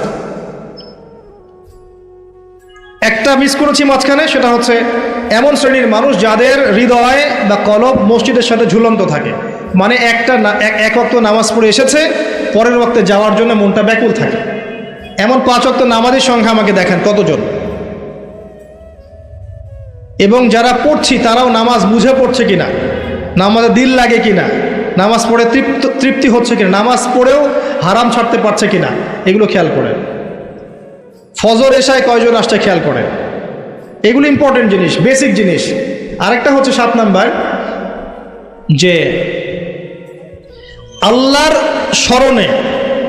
আল্লাহর স্মরণে যেই ব্যক্তিরা গোপনে চোখের পানি ফেলতে পারে, আল্লাহকে স্মরণ করেছে গোপনে নীরবে নিভৃতে চোখ দিয়ে দরদর করে পানি পড়ছে, এই চোখ জাহান্নামের আগুন দেখবে না ইনশাআল্লাহ। এই 7 শ্রেণীর মানুষকে আল্লাহ পাক তার আরশের ছায়ায় ছায়া দিবেন। আমরা কি আরশের ছায়া পেতে চাই? আল্লাহ পাক আমাদের এই 7 শ্রেণীর অন্তর্ভুক্ত হওয়ার তৌফিক এনায়েত করুন, আমিন। আমি আলোচনার শেষে এই 7টা পয়েন্ট আপনাদেরকে ধরব। আমি জিজ্ঞাসা করব কারা বলতে পারেন, শুধু হাত উঁচু করবেন, এখন না, শেষের দিকে একটু পরে। যিনি সঠিক উত্তর দিতে পারবেন আমার পক্ষ থেকে স্পেশাল পুরস্কার আছে ইনশাআল্লাহ, হাদিয়া দিব ইনশাআল্লাহ একটা, যদি বলতে পারেন। 7টাই বলতে হবে, মনে মনে মুখস্থ করেন। লেকচার খালি শুনবেন, বাসায় গিয়ে ঘুমাবেন চলবে না। যেটা লেকচার শুনেছেন পড়া দিয়ে তারপর বাসায় যাবেন, এটা ক্লাসের মতো। এবার আসেন, এই আরশের ছায়া আল্লাহ পাক ছায়া দিবেন। এই আরশ আল্লাহ পাক সৃষ্টি করেছেন, তারপরে সৃষ্টি করেছেন কলম। কি সৃষ্টি করেছেন? কলম সৃষ্টি করে বলেছেন উকতুব, কলম বলেছে মাযা আকতুব, কলম তুমি লিখো। কলম বলেছে আমি কি লিখব? আল্লাহ পাক বলেছেন কিয়ামত পর্যন্ত যা হবে সব লিখে ফেলো। কিয়ামত পর্যন্ত যা হবে সব লেখা আছে, আপনার তাকদীর নিয়ে দুশ্চিন্তা করবেন না। এরপর আল্লাহ পাক সৃষ্টি করেছেন মহাবিশ্ব, কয় দিনে? 6 দিনে। হুয়াল্লাযী খালাকাস সামাওয়াতি ওয়াল আরদা ফি 6 আইয়াম, 6 দিনে আল্লাহ পাক মহাবিশ্ব সৃষ্টি করেছেন। সুম্মা ইসতাওয়া আলাল আরশ, এরপরে আরশে আজিমে সমাসীন হয়েছেন। এরপরে শোনেন, আল্লাহ পাক দীর্ঘদিন পর্যন্ত মানুষ সৃষ্টি করেননি। হাল আতা আলাল ইনসানি হিনুম মিনাদ দাহর লাম ইয়াকুন শাইআন মাযকুরা, এমন একটা সময় চলে গেছে যে মানুষ কোনো আলোচ্য বিষয় ছিল না। পরে আল্লাহ পাক সৃষ্টি করেছেন মানুষকে। ওয়া ইয ক্বালা রাব্বুকা লিল মালায়েকা ইন্নী জাইলুন ফিল আরদি খলিফা, খলিফা করে পাঠিয়েছেন। খলিফা করে পাঠিয়েছেন, খলিফা কে এটা একটা বুঝতে হবে। খলিফা দাউদ আলাইহিস সালামকেও বলা হয়েছে। আল্লাহ পাক সূরা সাদে বলেছেন, ইয়া দাউদ, হে দাউদ, ইন্না জাআলনাকা খলিফাতান ফিল আরদ, আমি তোমাকে পৃথিবীতে খলিফা করে পাঠিয়েছি। তোমার কাজ কি? তোমার কাজ হচ্ছে ফাহকুম বাইনান নাসি বিল হক, মানুষের মাঝখানে হকের মানদণ্ডে বিচার ফয়সালা করো। যারা আল্লাহর বিধান অনুযায়ী মানুষের মাঝখানে বিচার ফয়সালা করে এরা আল্লাহর খলিফা। যারা মানুষের মাঝখানে আল্লাহর বিধান দ্বারা বিচার ফয়সালা করে না তারা আল্লাহর খলিফা নন। কথা বুঝতে পারছেন? ওয়ালা তাত্তাবিউল হাওয়া, নিজের প্রবৃত্তির অনুসরণ করো না, তাহলে এটা তোমাকে আল্লাহর পথ থেকে বিচ্যুত করবে। আর যারা আল্লাহর পথ থেকে বিচ্যুত হয়ে গেছে তাদের জন্য অপেক্ষা করছে যন্ত্রণাদায়ক শাস্তি, বিমা নাসু ইয়াউমাল হিসাব, এই কারণে যে তারা হিসাবের দিন ভুলে গেছে। খলিফার ফাংশন আল্লাহর বিধান দিয়ে বিচার ফয়সালা করবে। আসেন, এরপরে আল্লাহ পাক আদম আলাইহিস সালামকে নাম শিক্ষা দিলেন। আমি শেষ করে দিচ্ছি, ফিনিশিংয়ের দিকে আসছি, আপনারা একটু ধৈর্য ধরেন। আল্লাহ পাক আদম আলাইহিস সালামকে সমস্ত নাম শিক্ষা দিয়েছেন, এমন কোনো নাম নাই যেটা আল্লাহ পাক তাকে শিক্ষা দেন নাই। ওয়াল্লামা আদামাল আসমাআ কুল্লাহা, আমি আদমকে সমস্ত নাম শিক্ষা দিয়েছি। এরপরে সুম্মা আরাদাহুম আলাল মালায়েকা, এরপরে ফেরেশতাদের সামনে এনেছে এবং ফেরেশতাদেরকে বলেছেন, আল্লাহ বলেছেন তোমরা এই নামগুলো বলে দাও। তারা বলেছে লা ইলমা লানা ইল্লা মা আল্লামতানা। আল্লাহ পাক আদমকে বলেছেন আলাইহিস সালাম তুমি নামগুলো বলে দাও। এরপর তিনি সমস্ত নাম বলে দিয়েছেন। আল্লাহ পাক তারপরে বলেছেন আলাম আকুল লাকুম ইন্নী আ'লামু গায়বাস সামাওয়াতি ওয়াল আরদ ওয়া আ'লামু মা তুবদুনা ওয়া মা কুনতুম তাকতুমুন। আল্লাহ পাক এরপরে গিয়ে বলছেন ওয়া ইয কুলনা লিল মালাইকাতি ইসজুদু লি আদম। এই যে জ্ঞানের কারণে আল্লাহ পাক সম্মানিত করেছেন, এখন বলছেন সেজদা করো। কি কারণে আমরা সম্মানিত বলেন তো? জ্ঞানের কারণে। অতএব জ্ঞান চর্চা আমাদের প্রথম কাজ। ইকরা বিসমি রাব্বিকাল্লাযী খালাক, প্রথমে জ্ঞান, আগে পড়েন তারপর লিখেন, জ্ঞান চর্চা। জ্ঞানের কারণে সম্মানিত হয়েছে। তারপরে আল্লাহ পাক সেজদা করিয়েছেন। ফাসাজাদু, সবাই সেজদা করেছে, কে বাদ দিয়ে? ইল্লা ইবলিস, ইবলিস বাদ দিয়ে। ইবলিস কেন করলো না? আবা ওয়াস্তাকবারা, সে অহংকার করেছে, উদ্ধত আচরণ করেছে। সে যুক্তি দিয়েছে খালাকতানি মিন নার ওয়া খালাকতাহু মিন তিন, আমাকে সৃষ্টি করেছেন কি দিয়ে? আগুন দিয়ে, আদমকে মাটি দিয়ে, আমি কেন তাকে সেজদা করতে যাব? এই যে আল্লাহর আদেশকে লঙ্ঘন করা, আল্লাহর আদেশের বিরুদ্ধে কথা বলা চিরস্থায়ী জাহান্নামে যাওয়ার কারণ। ইবলিস কিন্তু কম জানতো এমন নয়। ইবলিস প্রচণ্ড জ্ঞানী ছিল, আবেদও ছিল। মনের অহংকারের কারণে সে ব্যক্তি জাহান্নামে চলে গেছে। আর সে কিন্তু ফেরেশতা ছিল না, সে ছিল জিনদের একজন। কানা মিনাল জিন, সূরা কাহফের মধ্যে আছে। এরপরে খেয়াল করে দেখেন, এই অহংকার যদি আজকে আমাদের মধ্যে চলে আসে, যত বড় ডিগ্রি সার্টিফিকেট থাক না কেন, আমার পরিণাম জাহান্নামী হবে না, আউযুবিল্লাহ। যার হৃদয়ের মধ্যে যাররা পরিমাণ অহংকার থাকবে, আল্লাহ পাক তাকে জান্নাত দিবেন না। অহংকার আল্লাহর চাদর। অহংকার কার চাদর? আল্লাহর চাদর। আল্লাহর চাদর নিয়ে টানাটানি করলে আল্লাহ পাক জান্নাত দিবেন না। অহংকার কাকে বলে? বাতারুল হক ওয়া গামতুন নাস, সত্যকে প্রত্যাখ্যান করা আর অন্য মানুষকে তুচ্ছ তাচ্ছিল্য করা, এটা হচ্ছে অহংকারের নিদর্শন। আপনার ড্রেসটা সুন্দর হোক, কাপড় সুন্দর হোক, এগুলো অহংকারের নিদর্শন নয়। আল্লাহ পাক জামিল ইউহিব্বুল জামাল, আল্লাহ পাক সুন্দর, তিনি সৌন্দর্য পছন্দ করেন, এটা সমস্যা না। অন্যকে তুচ্ছ তাচ্ছিল্য করলে অহংকার হবে।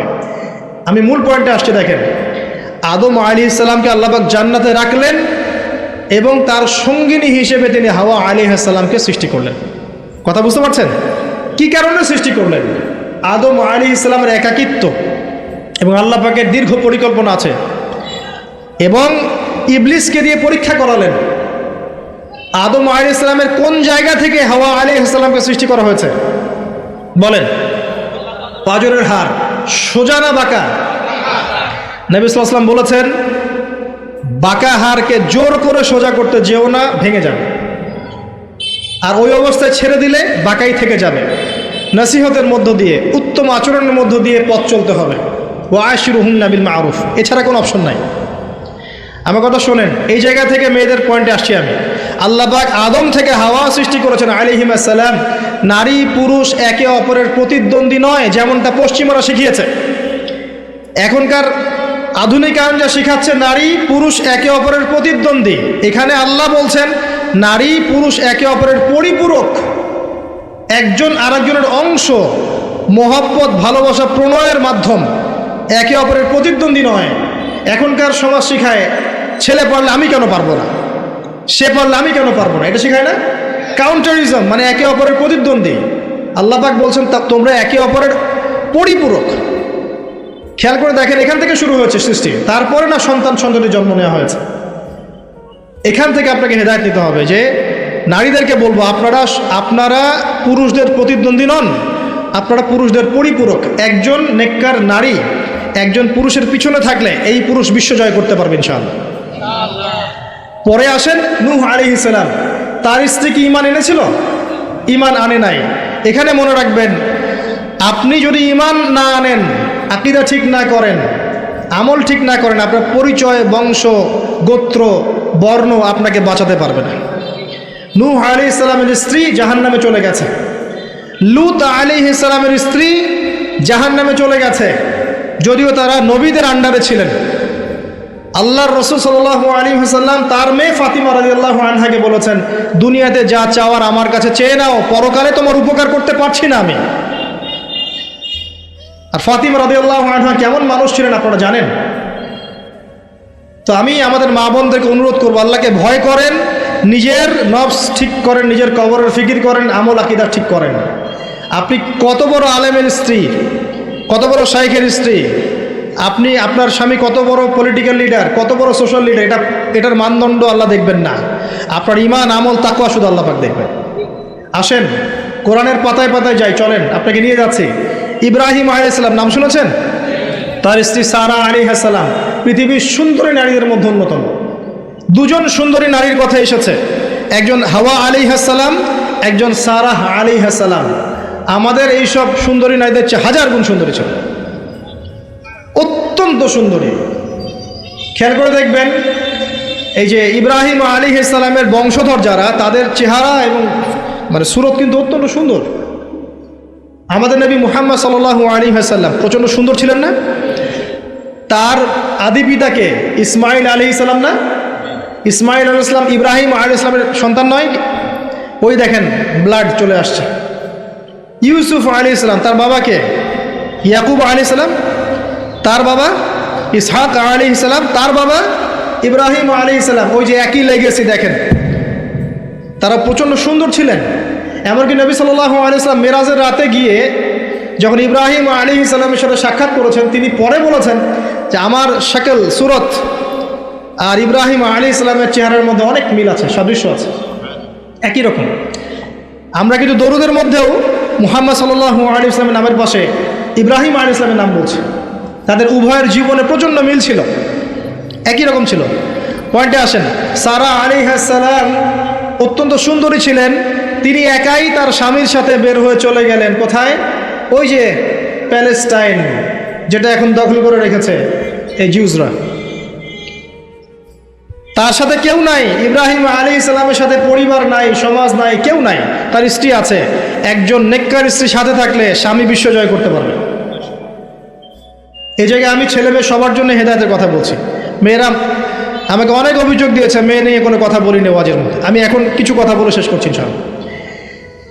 সারা আলাইহিস সালাম যখন যাচ্ছেন, একজন লম্পট রাজা, মনে আছে, লম্পট একজন বাদশা তাকে ভোগ করতে চেয়েছিল, তুলে নিয়ে কিডন্যাপ করেছে। এ সময় ইব্রাহিম আলাইহিস সালাম মাজুর ব্যক্তি, নামাজে দাঁড়িয়ে গেছেন, আল্লাহর কাছে সাহায্য চাচ্ছেন। এটাই নবীর সুন্নাহ। কোনো সমস্যায় পড়লে নামাজে দাঁড়িয়ে যেতেন। আর আমরা এখন সমস্যায় পড়লে হাউমাউ শুরু করি, তাই না? আর এদিকে সারা আলাইহিস সালাম আল্লাহর কাছে দোয়া করছেন, আল্লাহ তুমি যদি জেনে থাকো আমি আমার সতীত্ব আমার স্বামী ছাড়া অন্য কাউকে দেই নাই, তাহলে আজকে এই জালেমের হাত থেকে আমাকে রক্ষা করো। হাত বাড়াতে না বাড়াতেই তার হাত অবশ্যই পড়ে গেছে। সুবহানাল্লাহ। তিনবার চেষ্টা করেছে, তিনবার বেহুশ হয়ে পড়ে গেছে। এই সারা আলাইহিস সালামের মতো সতীত্ব রক্ষাকারী জেনারেশন কি এখন আছে? এখন তো নিজে নিজের সতীত্ব বিলিয়ে দিতে পারলে বাঁচে। এমনকি কেউ যদি নাও নেয় সতীত্ব, দেখা যায় যে নগ্ন ছবি তুলে ইমো, ফেসবুক, হোয়াটসঅ্যাপে আপলোড দিয়ে শেষ করে ফেলছে। তাই করছে না?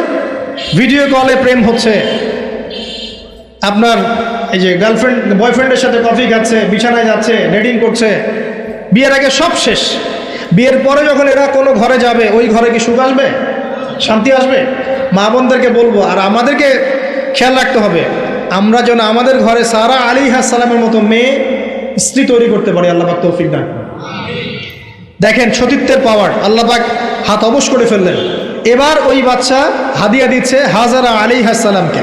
ঠিক আছে, হাজারা আলাইহিস সালামকে ইব্রাহিম আলাইহিস সালাম বিয়ে করলেন। কি জন্য করলেন? সন্তানের জন্য। বাই দ্য ওয়ে, এখন আবার একাধিক বিয়ে যদি কেউ করে ফেলে, তাকে সমাজে এবার বাঁকা চোখে দেখা হয়, তার মনে চরিত্র সমস্যা আছে। কিন্তু বিয়ে না করে বিয়ের আগে 10টা প্রেম করলে কোনো সমস্যা নেই, বিয়ের আগে 1000টা জেনা করলে কোনো সমস্যা নাই, পতিতালয় গেলে সমস্যা নাই, ফ্রি মিক্সিং গেলে সমস্যা নাই, গার্লফ্রেন্ডকে নিয়ে ঘুরতে গেলে ডেটিং করলে কোনো সমস্যা নাই। আবার বিয়ে করে ঘরে স্ত্রী থাকতেও বাইরে পরকীয়া করলে কোনো সমস্যা নেই। এগুলোকে আমরা উন্মুক্ত করছি, কিন্তু কেউ সাহস করে যদি কোনো বিধবার দায়িত্ব নেয়, কোনো তালাকপ্রাপ্তার দায়িত্ব নেয়, কোনো অসহায়ের দায়িত্ব নেয়, তাকে খারাপ চোখে দেখা হয়। এই হলো আমাদের সাইকোলজি এখন। অথচ আল্লাহ পাক এই বিধানটা দিয়েছেন কোরআন এবং সুন্নাহয়। যাই হোক, তার জন্য শর্ত আছে, শর্ত পূরণ না হলে করবেন না, কখনো ফরজ নয়। কিন্তু কেউ যদি শর্ত পূরণ করে করতে পারে, তাকে ডিসকারেজ কেন করতে যাবে? সমাজ চেঞ্জ হয়ে গেছে। হাজরা আলাইহিস সালাম, এখান থেকে আমি আমাদের মা বোনদেরকে এবং আমাদেরকে একটা হেদায়েতের কথা বলবো ইনশাআল্লাহ। হাজরা আলাইহিস সালামের ঈমান, আমল, তাওয়াক্কুল দেখেন। তার গর্ভে আল্লাহ পাক সন্তান দিলেন ইসমাঈল আলাইহিস সালামকে। এবার আল্লাহ পাক বলছেন রেখে আসো। কোথায়? ওই মক্কায়, জনমানব শূন্য জায়গায় রেখে আসলেন। সাথে আছে সামান্য পানি, কিছু খেজুর রেখে আসছেন, এবং ইব্রাহিম আলাইহিস সালাম পিছনে হেঁটে চলে যাচ্ছেন। হাজরা আলাইহিস সালাম বলছেন, আইনা তাযহাবু ইয়া ইব্রাহিম, আপনি কোথায় যাচ্ছেন হে ইব্রাহিম? আপনি আমাদেরকে জনমানব শূন্য জায়গায় ফেলে কোথায় চলে যাচ্ছেন? ইব্রাহিম আলাইহিস সালাম কিচ্ছু বলছেন না, বুকের মধ্যে পাথর। স্ত্রী সন্তানকে জনমানব শূন্য জায়গায় রেখে গেলে কি ভালো লাগবে কারো? বুকের মধ্যে পাথর, চুপ করে আছেন। এক পর্যায়ে হাজরা আলাইহিস সালাম বলছেন, আপনি কি আল্লাহর আদেশে এই কাজটা করছেন? তখন তিনি বলছেন, হ্যাঁ, নাম, এতটুকু বলেছেন, আমি আল্লাহর আদেশে করছি। এবার এই দেখেন, হাজরা আলাইহিস সালাম বলছেন, যদি আল্লাহর আদেশে আপনি করে থাকেন, তাহলে আল্লাহ কোনোদিনও আমাদেরকে ধ্বংস করবেন না ইনশাআল্লাহ। তাওয়াক্কুল। আমি আপনাকে বুঝাই, এখানে কোনো মানুষ নাই, কোনো খাবার নাই, কোনো পানিও নাই, তারপরেও তিনি বলছেন আল্লাহ ধ্বংস করবেন না। আপনি কি বুঝতে পারছেন কি অবস্থা? এবার খাবার পানি শেষ হয়ে গেল, সাই করছেন সাফা টু মারোয়া, মারোয়া টু সাফা। শুধু এক ফোঁটা পানির জন্য কাকে খাওয়াবেন? বাচ্চাকে। এই দৌড়টা আল্লাহ পাকের কাছে এত পছন্দ হয়েছে, কিয়ামত পর্যন্ত হজের মধ্যে আল্লাহ পাক রেখে দিয়েছেন এটাকে। আপনি সাই করছেন, এটা কার সুন্নাহ? হাজরা আলাইহিস সালামের। হজের ম্যাক্সিমাম কাজগুলি তাদের পরিবার কেন্দ্রিক। জামরায় পাথর নিক্ষেপ করা, এই যে তাওয়াফ করছেন, মাকাম ইব্রাহিমে দাঁড়িয়ে নামাজ পড়ছেন, সব কিন্তু এই বংশের সাথে জড়িত। এই ইসমাইল আলাইহিস সালাম এই হাজরা আলাইহিস সালামের গর্ভ থেকে এসেছেন। যেমন মা তেমন সন্তান। ইসমাইল আলাইহিস সালামকে তার বাবা মানুষ করেননি, তাকে মানুষ করেছেন তার মা। বাবা কিন্তু অনেক দূরে প্যালেস্টাইনে, মাঝে মাঝে আসেন, মাঝে মাঝে যান। কথা বুঝতে পারছেন? এরকম মায়ের গর্ভ থেকেই এমন সন্তান পাওয়া সম্ভব, যেই সন্তানকে তার বাবা বলছেন যে ইয়া বুনাই ইন্নী আরা ফিল মানামি আন্নী আযবাহুক, হে আমার সন্তান, আমি স্বপ্নে দেখেছি আমি তোমাকে জবাই করছি। ফানজুর মাযা তারা, তোমার রায় কি আমাকে বলো। এই বাচ্চা তখন বলছে, বাচ্চার বয়স 10, 12, 15, 16 এতটুকু হবে। সে বলছে ইয়া আবাতি, হে আমার বাবা, ইফআল মা তু'মার, আপনাকে যা আদেশ করা হয়েছে তাই করেন। সাতাজিদুনি ইনশাআল্লাহু মিনাস সাবিরিন, ইনশাআল্লাহ আপনি আমাকে ধৈর্যশীল পাবেন। যেমন মা তেমন সন্তান। মা বলেছে আল্লাহ আমাকে দেখবে, ওই দেখেন সন্তান জবাই করে দেন, আল্লাহ আমাকে ধৈর্যশীল পাবেন ইনশাআল্লাহ। এরকম স্ত্রী ঘরে ঘরে না থাকলে আমরা কি ইসমাইলের মতো সন্তান পাবো? যে স্ত্রীগুলোকে আপনি বিয়ে করছেন তারা কি আসলে এমন? বিয়ের সময় দেখেছেন আপনি শ্বশুরের সম্পত্তি, মেয়ের সৌন্দর্য, বা পালিয়ে করেছেন, অ্যাফেয়ার করে করেছেন, এখন বিয়ের পরে হাওমাও করছেন। বিয়ের আগে তো দিনদারিতা দেখেন নাই। আল্লাহ নবী কখনো বলেননি 4টা গুণ দেখে বিয়ে করো, হাদিসের শব্দ এমন নয়। ওলামায়ে কেরামকে জিজ্ঞাসা করেন, 4টা গুণ দেখে বিয়ে করো নয় শব্দটা, 4টা গুণ দেখে সাধারণত বিয়ে করা হয়। 4টা গুণ দেখে সাধারণত বিয়ে করা হয়। সম্পদ, সৌন্দর্য, বংশ, দিনদারিতা। তোমরা দিনদারিতাকে প্রাধান্য দাও, না হলে তোমাদের হাত ধুলোই ধূসরিত হবে। এখন দেখা যায় দিনী ভাইরা দিনদার ক্যাটরিনা কাইফ খুঁজতেছে। দিনদার মেয়ে চাই কিন্তু সুন্দরী লাগবে আবার। কেন? একটু অসুন্দর হলে আপনার চলবে না? আপনার স্ত্রীর কাছে যা আছে অন্য মেয়ের কাছে তাই আছে, এর বাইরে কিছু নাই। আর 2 দিন পরে, 1 বছর, 2 বছর, 3 বছর পরে, 5 বছর পরে গিয়ে দেখবেন সব সমান হয়ে গেছে। এই দেহের সৌন্দর্য থাকবে না। মনে তাকওয়া থাকলে, আল্লাহওয়ালা স্ত্রী হলে আপনি দুনিয়াতে জান্নাতে থাকবেন ইনশাআল্লাহ। দুনিয়াতে আপনি জান্নাতে থাকবেন ইনশাআল্লাহ। আর যদি ঘরে একটা বদকার স্ত্রী থাকে তাহলে আপনার দুনিয়ায় জাহান্নাম, দুনিয়া জাহান্নাম। অতএব বিয়ের সময় খুব কেয়ারফুল থাকবেন। আপনি দিনদার মেয়েকে প্রাধান্য দেন, এবং মেয়েদেরকেও বলবো দিনদার ছেলে ছাড়া বিয়ে করে না। অনেক বড় চাকরি করে, অনেক বড় ব্যবসা করে, এটা সেটা, নামাজ পড়ে না, এগুলো দেখছেন না, সুদের চাকরি করে, ঘুষ খায়, আপনি রাজি হয়ে যাচ্ছেন। এরপরে গিয়ে পস্তাচ্ছেন যে হুজুর আমার সংসারে অশান্তি, এটা সেটা। এখন তো পস্তায় লাভ নাই, বরং আপনার সন্তানও হবে ওই নাস্তিক প্রজন্মের মতোই, নাউজুবিল্লাহ। আমরা দুনিয়ার স্বার্থ খুব ভালো চিনি।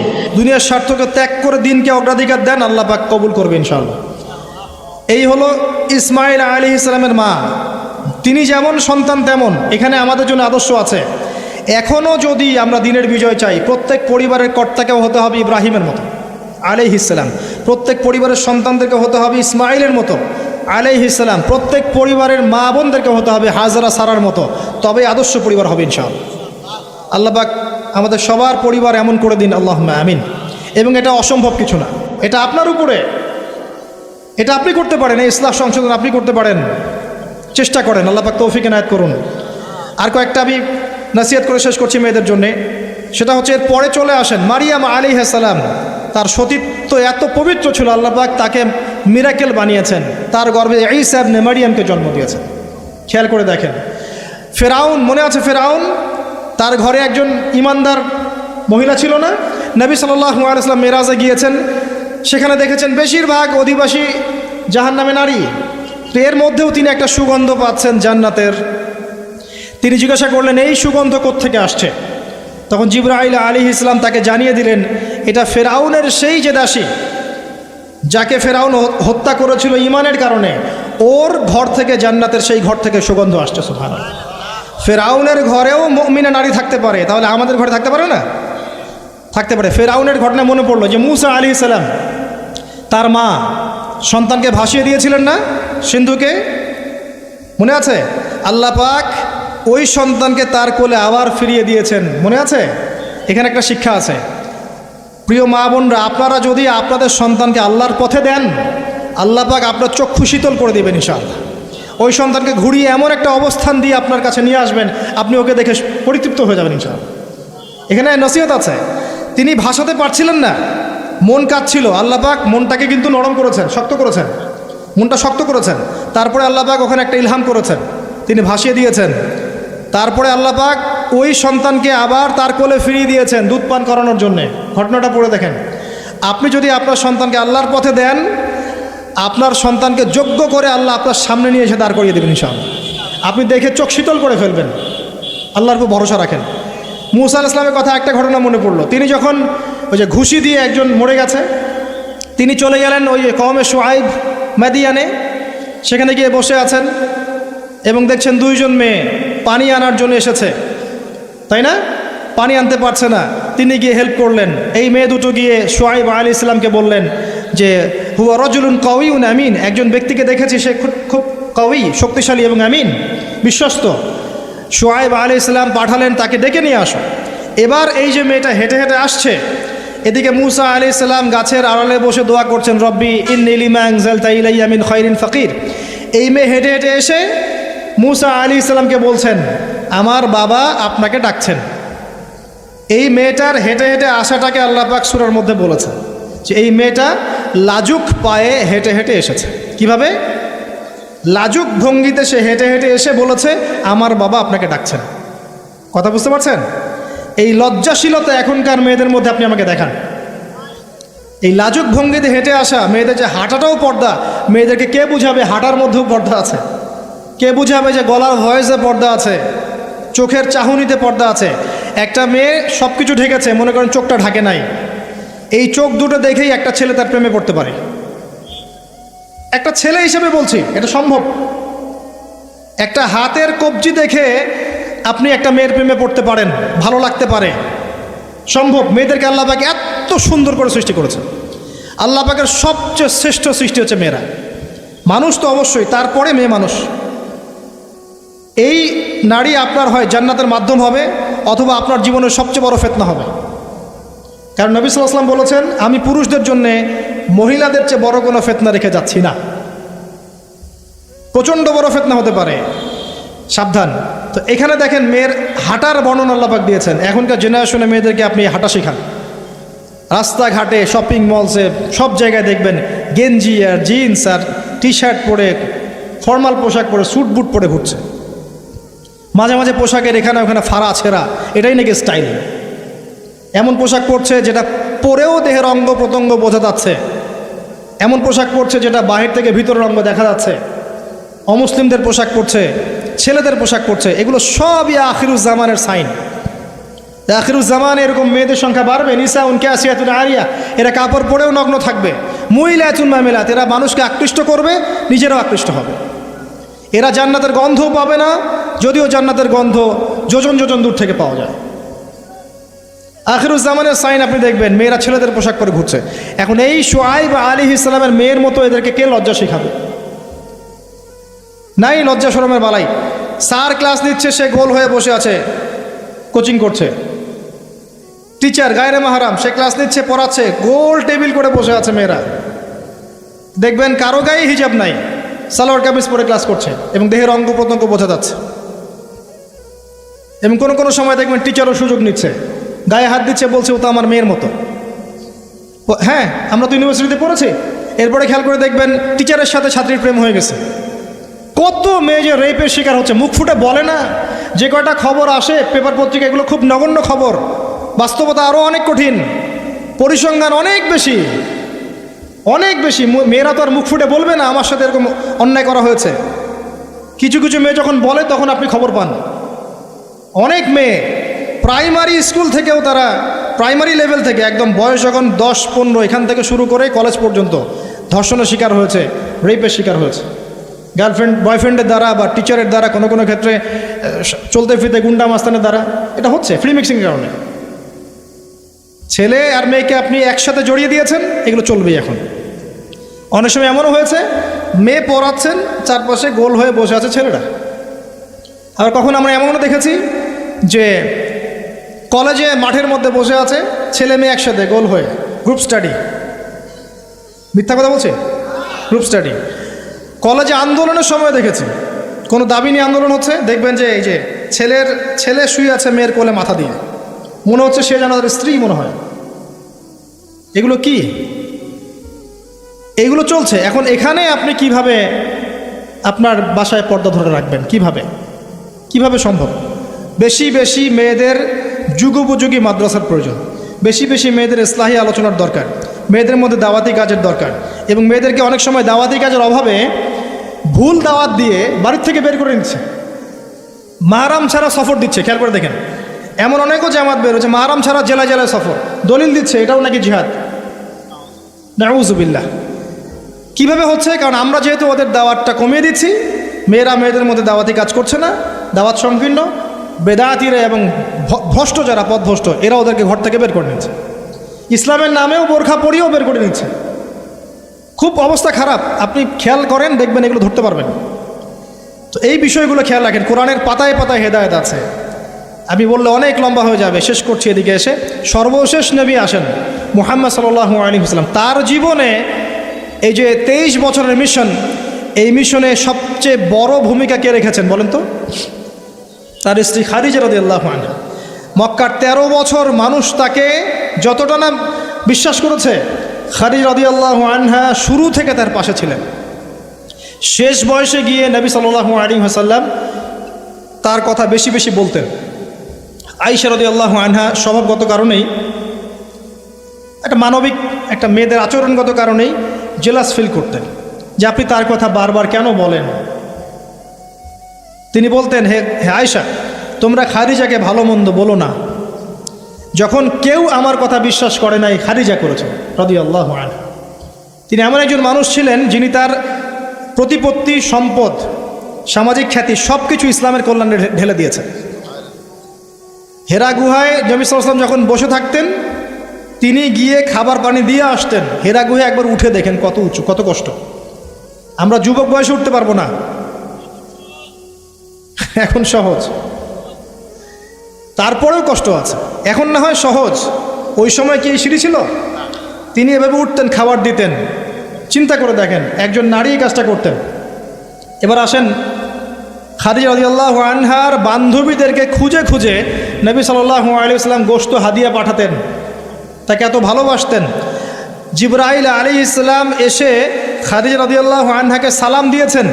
নবীজিকে বলেছেন, ওই যে খাদিজা আসছে ইয়া রাসূলুল্লাহ, তিনি যখন আসবেন তাকে বলবেন যে জিবরাইল আলাইহিস সালাম তাকে সালাম দিয়েছেন এবং আল্লাহ পাক তার জন্য জান্নাতে এমন একটা ঘর নির্মাণ করেছেন যেখানে কোনো হট্টগোল নাই, কোনো শোরগোল নাই। খাদিজা রাদিয়াল্লাহু আনহা তার ইন্তেকালে নবী সাল্লাল্লাহু আলাইহি ওয়াসাল্লাম অত্যন্ত ব্যথিত হয়েছিলেন, অত্যন্ত ব্যথিত হয়েছিলেন। তার বয়স তখন কত? 23। খাদিজা রাদিয়াল্লাহু আনহার বয়স তখন 40, বিয়ের সময়। কোনো ছেলে কি সাধারণত এত বছরের মহিলাকে বিয়ে করতে চাইবে? নবী সাল্লাল্লাহু আলাইহি ওয়াসাল্লাম করেছেন। তাদের মাঝে এত হৃদ্যতা, ভালোবাসা ছিল যেটা অন্য কোথাও ছিল না। হ্যাঁ, পরবর্তীতে আয়েশা রাদিয়াল্লাহু আনহার ক্ষেত্রেও নবী সাল্লাল্লাহু আলাইহি ওয়াসাল্লাম বলেছেন যে আমার মন আয়েশার দিকে বেশি টানে, এই কারণে তোমরা আমাকে ভৎসনা করো না। মানুষের মন সব দিকে সমান তো হবে না, কারো দিকে একটু বেশি ঝুঁকবে, এই জন্য তোমরা আমাকে ভৎসনা করো না। আয়েশা রাদিয়াল্লাহু আনহা যতগুলো হাদিস আপনি জানছেন, এর মধ্যে ম্যাক্সিমাম হাদিস যে কয়েকজন রাবি বর্ণনা করেছেন তার মধ্যে একজন হচ্ছেন আয়েশা রাদিয়াল্লাহু আনহা। এই ঘরের হাদিসগুলো কার থেকে জানলেন? আয়েশা রাদিয়াল্লাহু আনহা থেকে। ইসলামের খেদমতে আয়েশা রাদিয়াল্লাহু আনহার যে ভূমিকা, আমাদের এই সেকুলার সোসাইটির সমস্ত নারীকে একত্রিত করলেও কোনো খেদমত আসবে না, আসবে? তো এগুলো আমাদের দৃষ্টান্ত। এখন নবী সাল্লাল্লাহু আলাইহি ওয়াসাল্লাম এই উম্মতের নারীদের জন্য একটা কথা বলে গেছেন। এই দুটা কথা বলে আমি শেষ করছি। একটা কথা হচ্ছে, তিনি দেখে এসেছেন মেরাজের রাতে এই উম্মতের বেশিরভাগ নারী জাহান্নামে যাচ্ছে। কারণ বলেছেন তিনি, স্বামীর অকৃতজ্ঞ হয়, লানত করে, অভিশাপ দেয়, বুক চাপড়ায়, মাতম করে এবং আল্লাহ এবং তার রাসূলের অবাধ্য হয়। 4টা কারণ এসেছে মোটামুটিভাবে। মৃত্যুবরণ করলে কেউ তারা মাতম করে, গা হাত পাত থাপড় দেয়, চাপড়ায়, জামা কাপড় ছিঁড়ে ফেলে, অনেক ক্ষেত্রে এমন করে। এই কারণে মাইয়াতকে শাস্তি দেওয়া হয়। মা বোনদেরকে এটা ত্যাগ করতে হবে। এরপরে স্বামীর অকৃতজ্ঞ হয়। স্বামী সারা জীবন যদি তার জন্য কাজ করে, তার জন্যে তার ভরণ পোষণের ব্যবস্থা করে, একদিন যদি কোনো কিছু ভালো না পায় বলে বসে সারা জীবন তোমার কাছে কিছুই পেলাম না, এবং বেশি বেশি অভিশাপ দেয়, ঝগড়া লাগলেই গালিগালাজ এবং অভিশাপ দিয়ে বসে, এই কাজগুলো যদি তারা ত্যাগ করতে পারে ইনশাল্লাহ তারা বেশি বেশি জাহান্নামে যাবে না। তবে তাদের বেশি বেশি জাহান্নামে যাওয়ার বর্তমান মডার্ন একটা কারণ হচ্ছে ফ্যামিনিস্ট রেভলিউশন। ভালো করে শোনেন, ফ্যামিনিস্ট রেভলিউশন সেই কারণ যার কারণে এখনকার নারীদেরকে আপনি বাসায় রাখতে পারছেন না পর্দায়। এর কারণে মেয়েরা বাইরে বের হয়ে যাবে, ফ্রি মিক্সিংয়ে যাবে, পর্দা ছেড়ে দিবে, নামাজ কালাম দেখবেন ঠিক ঠিকানা নাই, দেখবেন দিনের জ্ঞান অর্জন করবে না, বেশি বেশি হারাম রিলেশনশিপে লিপ্ত হবে, জেনা বাড়বে, ধর্ষণ বাড়বে, পরকীয়া বাড়বে, আস্তে আস্তে তারা জাহান্নামে। এটা হচ্ছে ফলাফল। এটাই সেই কারণ যার কারণে বেশিরভাগ নারী জাহান্নামে যাবে। খুব সতর্ক থাকবেন। কোনো কোনো ক্ষেত্রে দেখা যায় সামান্য দুনিয়ার স্বার্থে তারা নগ্ন হয়ে মডেলিং করতেও দ্বিধাবোধ করছে না, নগ্ন হয়ে ফিল্মগুলোতে কাজ করতেও দ্বিধাবোধ করছে না, ইজ্জত বিলিয়ে দিয়ে টাকা কামাই করতে দ্বিধাবোধ করছে না। কোনো কোনো ক্ষেত্রে দেখা যায় এগুলোকে তাদের ব্রেন ওয়াশ করা হয়েছে, এগুলো সামাজিক সোসাইটির মধ্যে এগুলো আপনার ডিগনিটির মাধ্যম, সম্মানের মাধ্যম, এগুলো বলা হচ্ছে। এই বিষয়গুলো খেয়াল রাখবেন, এই বিষয়গুলো খেয়াল রাখবেন আল্লাহর ওয়াস্তে। এগুলো সম্মানের মানদণ্ড নয়। সম্মানের মানদণ্ড আপনার ঈমান, আমল, তাকওয়া এবং আপনার সতীত্ব। একবার সতীত্ব চলে গেলে কখনো ফিরে আসবে না। আল্লাহ পাক বোঝার তৌফিক দান করুন। আর সর্বশেষ কথা হচ্ছে, এই উম্মতের নারীদের জন্যই নবী সাল্লাল্লাহু আলাইহি ওয়াসাল্লাম 4টা কাজের সুসংবাদ দিয়েছেন। 4টা কাজ করতে পারলেই জান্নাতের যে কোনো দরজা দিয়ে ইচ্ছা তারা প্রবেশ করতে পারবে। বাসায় গিয়ে এই হাদিসটা শুনিয়ে দিয়েন। 1 নাম্বার, তারা যদি 5 ওয়াক্ত নামাজ পড়তে পারে, 5 ওয়াক্ত নামাজ টাইম টু টাইম পড়তে পারে। 2 নাম্বার, তারা যদি রমজান মাসে সওম রাখতে পারে। 3 নাম্বার, তারা যদি লজ্জাস্থানের হেফাজত করতে পারে, মানে পর্দা করতে পারে। এখানে আমি খাস পর্দা বোঝাচ্ছি, ডিজিটাল পর্দা বোঝাচ্ছি না, খাস পর্দা বোঝাচ্ছি। পোশাক এমন হবে না যেটা পরলে শরীরের কাঠামো বোঝা যায়, এমন পোশাক চলবে না। পোশাক এমন হবে না যেটা পরলেও বাইরে থেকে ভিতরের অঙ্গ দেখা যায়। পোশাক এমন হবে না যেটা অমুসলিমদের সাথে সাদৃশ্য আছে। আর পোশাক এমন হবে না যেটা পুরুষদের পোশাক। তারা যদি তাদের লজ্জাস্থানকে হেফাজত করতে পারে। আর 4 নাম্বার, যদি স্বামীর আনুগত্য করতে পারে। এই 4টা কাজ যে নারী করতে পারবেন ইনশাআল্লাহ জান্নাতের যে কোনো দরজা দিয়ে ইচ্ছা প্রবেশ করতে পারবেন ইনশাআল্লাহ তাআলা। আমরা পারিবারিক ক্ষেত্রে স্বামীদেরকে অনুরোধ করব, আমাদের অনেক দোষ আছে, স্বামী ভাই পিতাদেরকে অনুরোধ করব যে মেয়েদেরকে ছোটোবেলা থেকে পড়াশোনা শেখান। কন্যা সন্তান হলে মুখটা কালো করার দরকার নাই। তারা আমাদের বোঝা নয়, বরং তারাই দেখবেন ওমর, খালিদ, ওসমান, আলীর মতো সন্তান জন্ম দেবে ইনশাআল্লাহ আযজা ওয়া জাল্লা। তাদের গর্ভ থেকেই সন্তান জন্ম হবে ইনশাআল্লাহ। সন্তান মেয়ে হলে মুখটা কালো করার প্রয়োজন নেই। আমরা ওদেরকে দিন শিক্ষা দিব, উপযুক্ত পরিবেশ দিব, নিরাপত্তা দিব, নিরাপদ পরিবেশে দিন শেখার ব্যবস্থা করব। এটা আমাদের উপর দায়িত্ব। তাদেরকে সম্পত্তির অধিকার দিতে হবে, এটা আমাদের উপর দায়িত্ব। জুলুম করা যাবে না, তাদের উপর জুলুম করা যাবে না। তাদের ব্যাপারটা, ফিতরতটা হচ্ছে তারা একটু বক্র হবে। তাদের ফিতরত, তাদের চরিত্র স্বভাব হচ্ছে তারা একটু বক্র হবে। এটাকে মেনে নিয়েই চলতে হবে। ফিতরত এটা ওদের, তারা বক্র হবে। আপনাকে আমাকে মেনে নিয়েই চলতে হবে। আল্লাহ পাক তৌফিক দান করুন। এটা এই জায়গায় শয়তান এসে সুযোগ খুঁজবে, এই জায়গায় শয়তান এসে সুযোগ খুঁজবে, এখানেই সবরের পরিচয় দিতে হবে। আল্লাহ পাক তৌফিক দান করুন। তাদের দিন শিক্ষা নিশ্চিত করার পর আমলের এখতিয়ার দিতে হবে। সারাদিন ওদেরকে দুনিয়ার কাজে ব্যস্ত করে রাখবেন না। আমরা ওদের উপর যত কাজের চাপ দিয়ে রাখি, এই কাজগুলো করার পর আমল করার ওদের ফুরসত থাকে না। কাজের চাপ কমিয়ে দেন। এতগুলো তরকারি কেন রান্না করতে হবে? 1-2টা করলেই তো এনাফ। সময় দেন, ওদেরকে সময় দেন। প্রতি বেলায় কেন চুলায় হাঁড়ি চলাতে হবে? নবী সাল্লাল্লাহু আলাইহি ওয়াসাল্লামের তো বাড়িতে 3 মাস কখনো চুলাই জ্বলে নাই।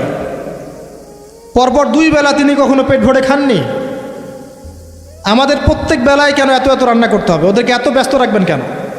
সময় দেন, পড়াশোনা করতে দেন, তালিম করতে দেন। 1 বেলা রান্না করেন, 3 বেলা খান। ওরা এত মার্কেটে মার্কেটে ঘুরবে কেন? আমরা কি মরে গেছি নাকি? আমরা মাসের বাজার করে দেবো, 1 মাসের বাজার আগেই করা শেষ, বাসায় থাকো, মাসের বাজার করে ফেলবেন। রমজান আসছে, রমজান আসার আগেই সব শপিং শেষ, রমজান মাস আসার আগেই রমজান এবং ঈদের সব শপিং শেষ করে ফেলেন। যতটুকু সামর্থ্য আছে এটা দিয়ে করেন। রমজান মাস পুরো ইবাদতে কাটাবেন ইনশাআল্লাহ। ঘন ঘন মার্কেটে যাবেন না, বাড়ির মা বোনদেরকে এত মার্কেটে যেতে দিবেন না, বাসায় রেখে দিবেন। এত প্রয়োজন নাই তো আমাদের। বাসায় পরিবেশটাই মূল কথা। আমরা ওদের উপর অনেক জুলুম করে ফেলি, ওদের প্রতি ভ্রুক্ষেপ করি না। দেখবেন নিজের স্ত্রীকে ভালো লাগে না, সারাদিন বাইরে যে মুভিজ দেখতে দেখতে, পর্নোগ্রাফি দেখতে দেখতে এবং ফ্রি মিক্সিং চলতে চলতে নিজের স্ত্রীর চেহারা আর ভালো লাগে না। বিয়ের আগে যে 10টা প্রেম করে আসছে, এখন স্ত্রীর চেহারা ভালো লাগবে কেমন করে? হ্যাঁ, স্ত্রীর দিকে তাকাই না, ভ্রুক্ষেপ করে না। আবার আমাদের স্ত্রীদেরকেও দেখবেন অনেক সময় দেখা যায় যে বাইরে যাওয়ার সময় সাজুগুজু করে একাকার, স্বামীর জন্য কখনো সাজবে না। সাহাবায়ে কেরাম রাদিয়াল্লাহু আনহুম আজমাইন বাসায় ঢুকতেন, জিহাদের মাঠ থেকে ফিরতেন, দাওয়া দিয়ে ফিরতেন, আহলান সাহলান দাঁড়িয়ে থাকতেন স্ত্রীরা, আহলান সাহলান সুন্দর করে সেজে থাকতেন, পরিপাটি হয়ে থাকতেন। স্বামী আসতো, হাতে চুমু খেতেন, জড়িয়ে ধরতেন, হৃদ্যতা ভালোবাসা বাড়ত। একই প্লেটে খাবার খেতেন, বড় প্লেট ছিল, একসাথে খাবার খেতেন, মহব্বত বাড়ত। খাইয়ে দিতেন, হাতে খাইয়ে দিতেন, মহব্বত বাড়ত। কোলে শুয়ে কোরআন তেলাওয়াত করতেন, মহব্বত বাড়ত। নবী সাল্লাল্লাহু আলাইহি ওয়াসাল্লাম সেখানে কামড় দিতেন যেখানে আয়েশা রাদিয়াল্লাহু আনহা কামড় দিয়েছেন, মহব্বত বাড়ত। এরপরে সময় দিতেন পরিবারে, দিয়ে তারপরে তার অন্তরঙ্গ সম্পর্কে যেতেন। নবী সাল্লাল্লাহু আলাইহি ওয়াসাল্লাম স্ত্রীর সাথে দৌড় প্রতিযোগিতা করেছেন, চাঁদ দেখেছেন। এখানে দেখবেন আপনি যাচ্ছেন ঘরে, স্ত্রী আপনার দিকে তাকায় না, আপনিও তার দিকে তাকান। ও সাজেন আপনার জন্যে, আপনি ওর কেয়ারও করেন না। আপনিও বসে গেলেন ফেসবুক এই যে নিয়ে, স্মার্টফোন নিয়ে মুভিজ দেখা, ও মাশাল্লাহ ওরটা গোদাগুদি শুরু করুন। কেউ কারোর সাথে সম্পর্ক নেই। 1 বছর যাইতে না যাইতেই বিয়ের ভালোবাসা মহব্বত সব শেষ। অথচ আল্লাহ পাক বলেছিলেন যে আলা বাইনাকুম মাওয়াজ্জাতা ওয়া রাহমা।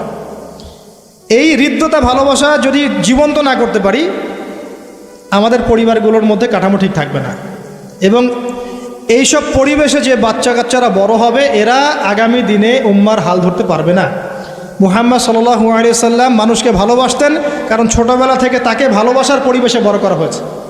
উমর রাদিয়াল্লাহু আনহু খুব কঠোর ছিলেন, কারণ ছোটবেলা থেকে তাকে কঠোরতার মধ্যে মানুষ করা হয়েছে। এই বিষয়গুলো মানুষের উপর প্রভাব বিস্তার করে।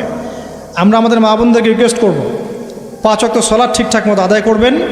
আপনারা সুযোগ করে দিবেন, দ্বীনি শিক্ষায় শিক্ষিত হবেন, মাদ্রাসার সাথে সম্পৃক্ততা রাখেন, মহিলাদের তালিমি হালাকা করেন, তাদের মাঝে দাওয়াতি কাজ করেন, পর্দার দিকে খেয়াল রাখেন। স্বামীদেরকে অনুরোধ করব, ভাইদেরকে বলবো এবং আমি সন্তানদেরকে বলবো, মায়ের বোনের স্ত্রীদের দিকে খেয়াল রাখেন, তাদের দিন শিক্ষা নিশ্চিত করেন, তাদের পর্দা নিশ্চিত করেন, তাদেরকে দিন শেখান, বোঝান। আল্লাহ রাব্বুল আলামিন ইনশাআল্লাহ জান্নাতি পরিবার গড়ে দিবেন। এই পরিবারগুলো দিয়ে যখন সমাজ গঠিত হবে, এই সমাজ দেখবেন ইনশাআল্লাহ তাআলা একটা আলোকিত সমাজে পরিণত হবে ইনশাআল্লাহ আযজা ওয়া জাল। আজকে আমার মনে হয় যথেষ্ট বলেছি। ইনশাআল্লাহ আগামী কোনো লেকচারে আল্লাহ যদি চান আরও কিছু বিষয় আপনাদের সাথে শেয়ার করবো ইনশাআল্লাহ আযজা ওয়া জাল। আমরা সবশেষে আল্লাহর কাছে দোয়া করছি, আল্লাহ পাক আমাদের সবাইকে পবিত্র কোরআন এবং সুন্নাহ অনুযায়ী জীবনযাপন করার তৌফিক এনায়েত করুন। আমাদের প্রত্যেকের পরিবারটাকে আল্লাহ পাক জান্নাতের টুকরা হিসেবে পরিণত করুন। আল্লাহ পাক আমাদের সবাইকে দ্বীনের জ্ঞান অর্জন করার তৌফিক দান করুন, জানা অনুযায়ী আমল করার তৌফিক আল্লাহ পাক দান করুন। আল্লাহ পাক আমাদের মা বোনদেরকে খাস পর্দায় থাকার তৌফিক দান করুন, ভুল পথে থাকলে তওবা করে ফিরে আসার তৌফিক দান করুন। আল্লাহ পাক আমাদের সন্তানদেরকে ইসমাঈল আলাইহিস সালামের মতো মানুষ করার তৌফিক দান করুন। আমাদের প্রত্যেকের পরিবারে আল্লাহ পাক হালাল রিজিক যথেষ্ট করে দিন, আমাদের বেকারত্ব দূর করে দিন, যাবতীয় অপসংস্কৃতি অন্যায় অত্যাচার থেকে আল্লাহ পাক আমাদেরকে বিরত রাখুন, আমাদেরকে সুদ ঘুষ জেনা ব্যভিচার থেকে আল্লাহ পাক বাঁচিয়ে রাখুন। আমাদের মধ্যে যারা অসুস্থ আছে সবাইকে আল্লাহ পাক শেফায়ে কামেলা দান করুন, যারা মারা গেছেন আল্লাহ পাক সবাইকে মাফ করে দিন, আমিন।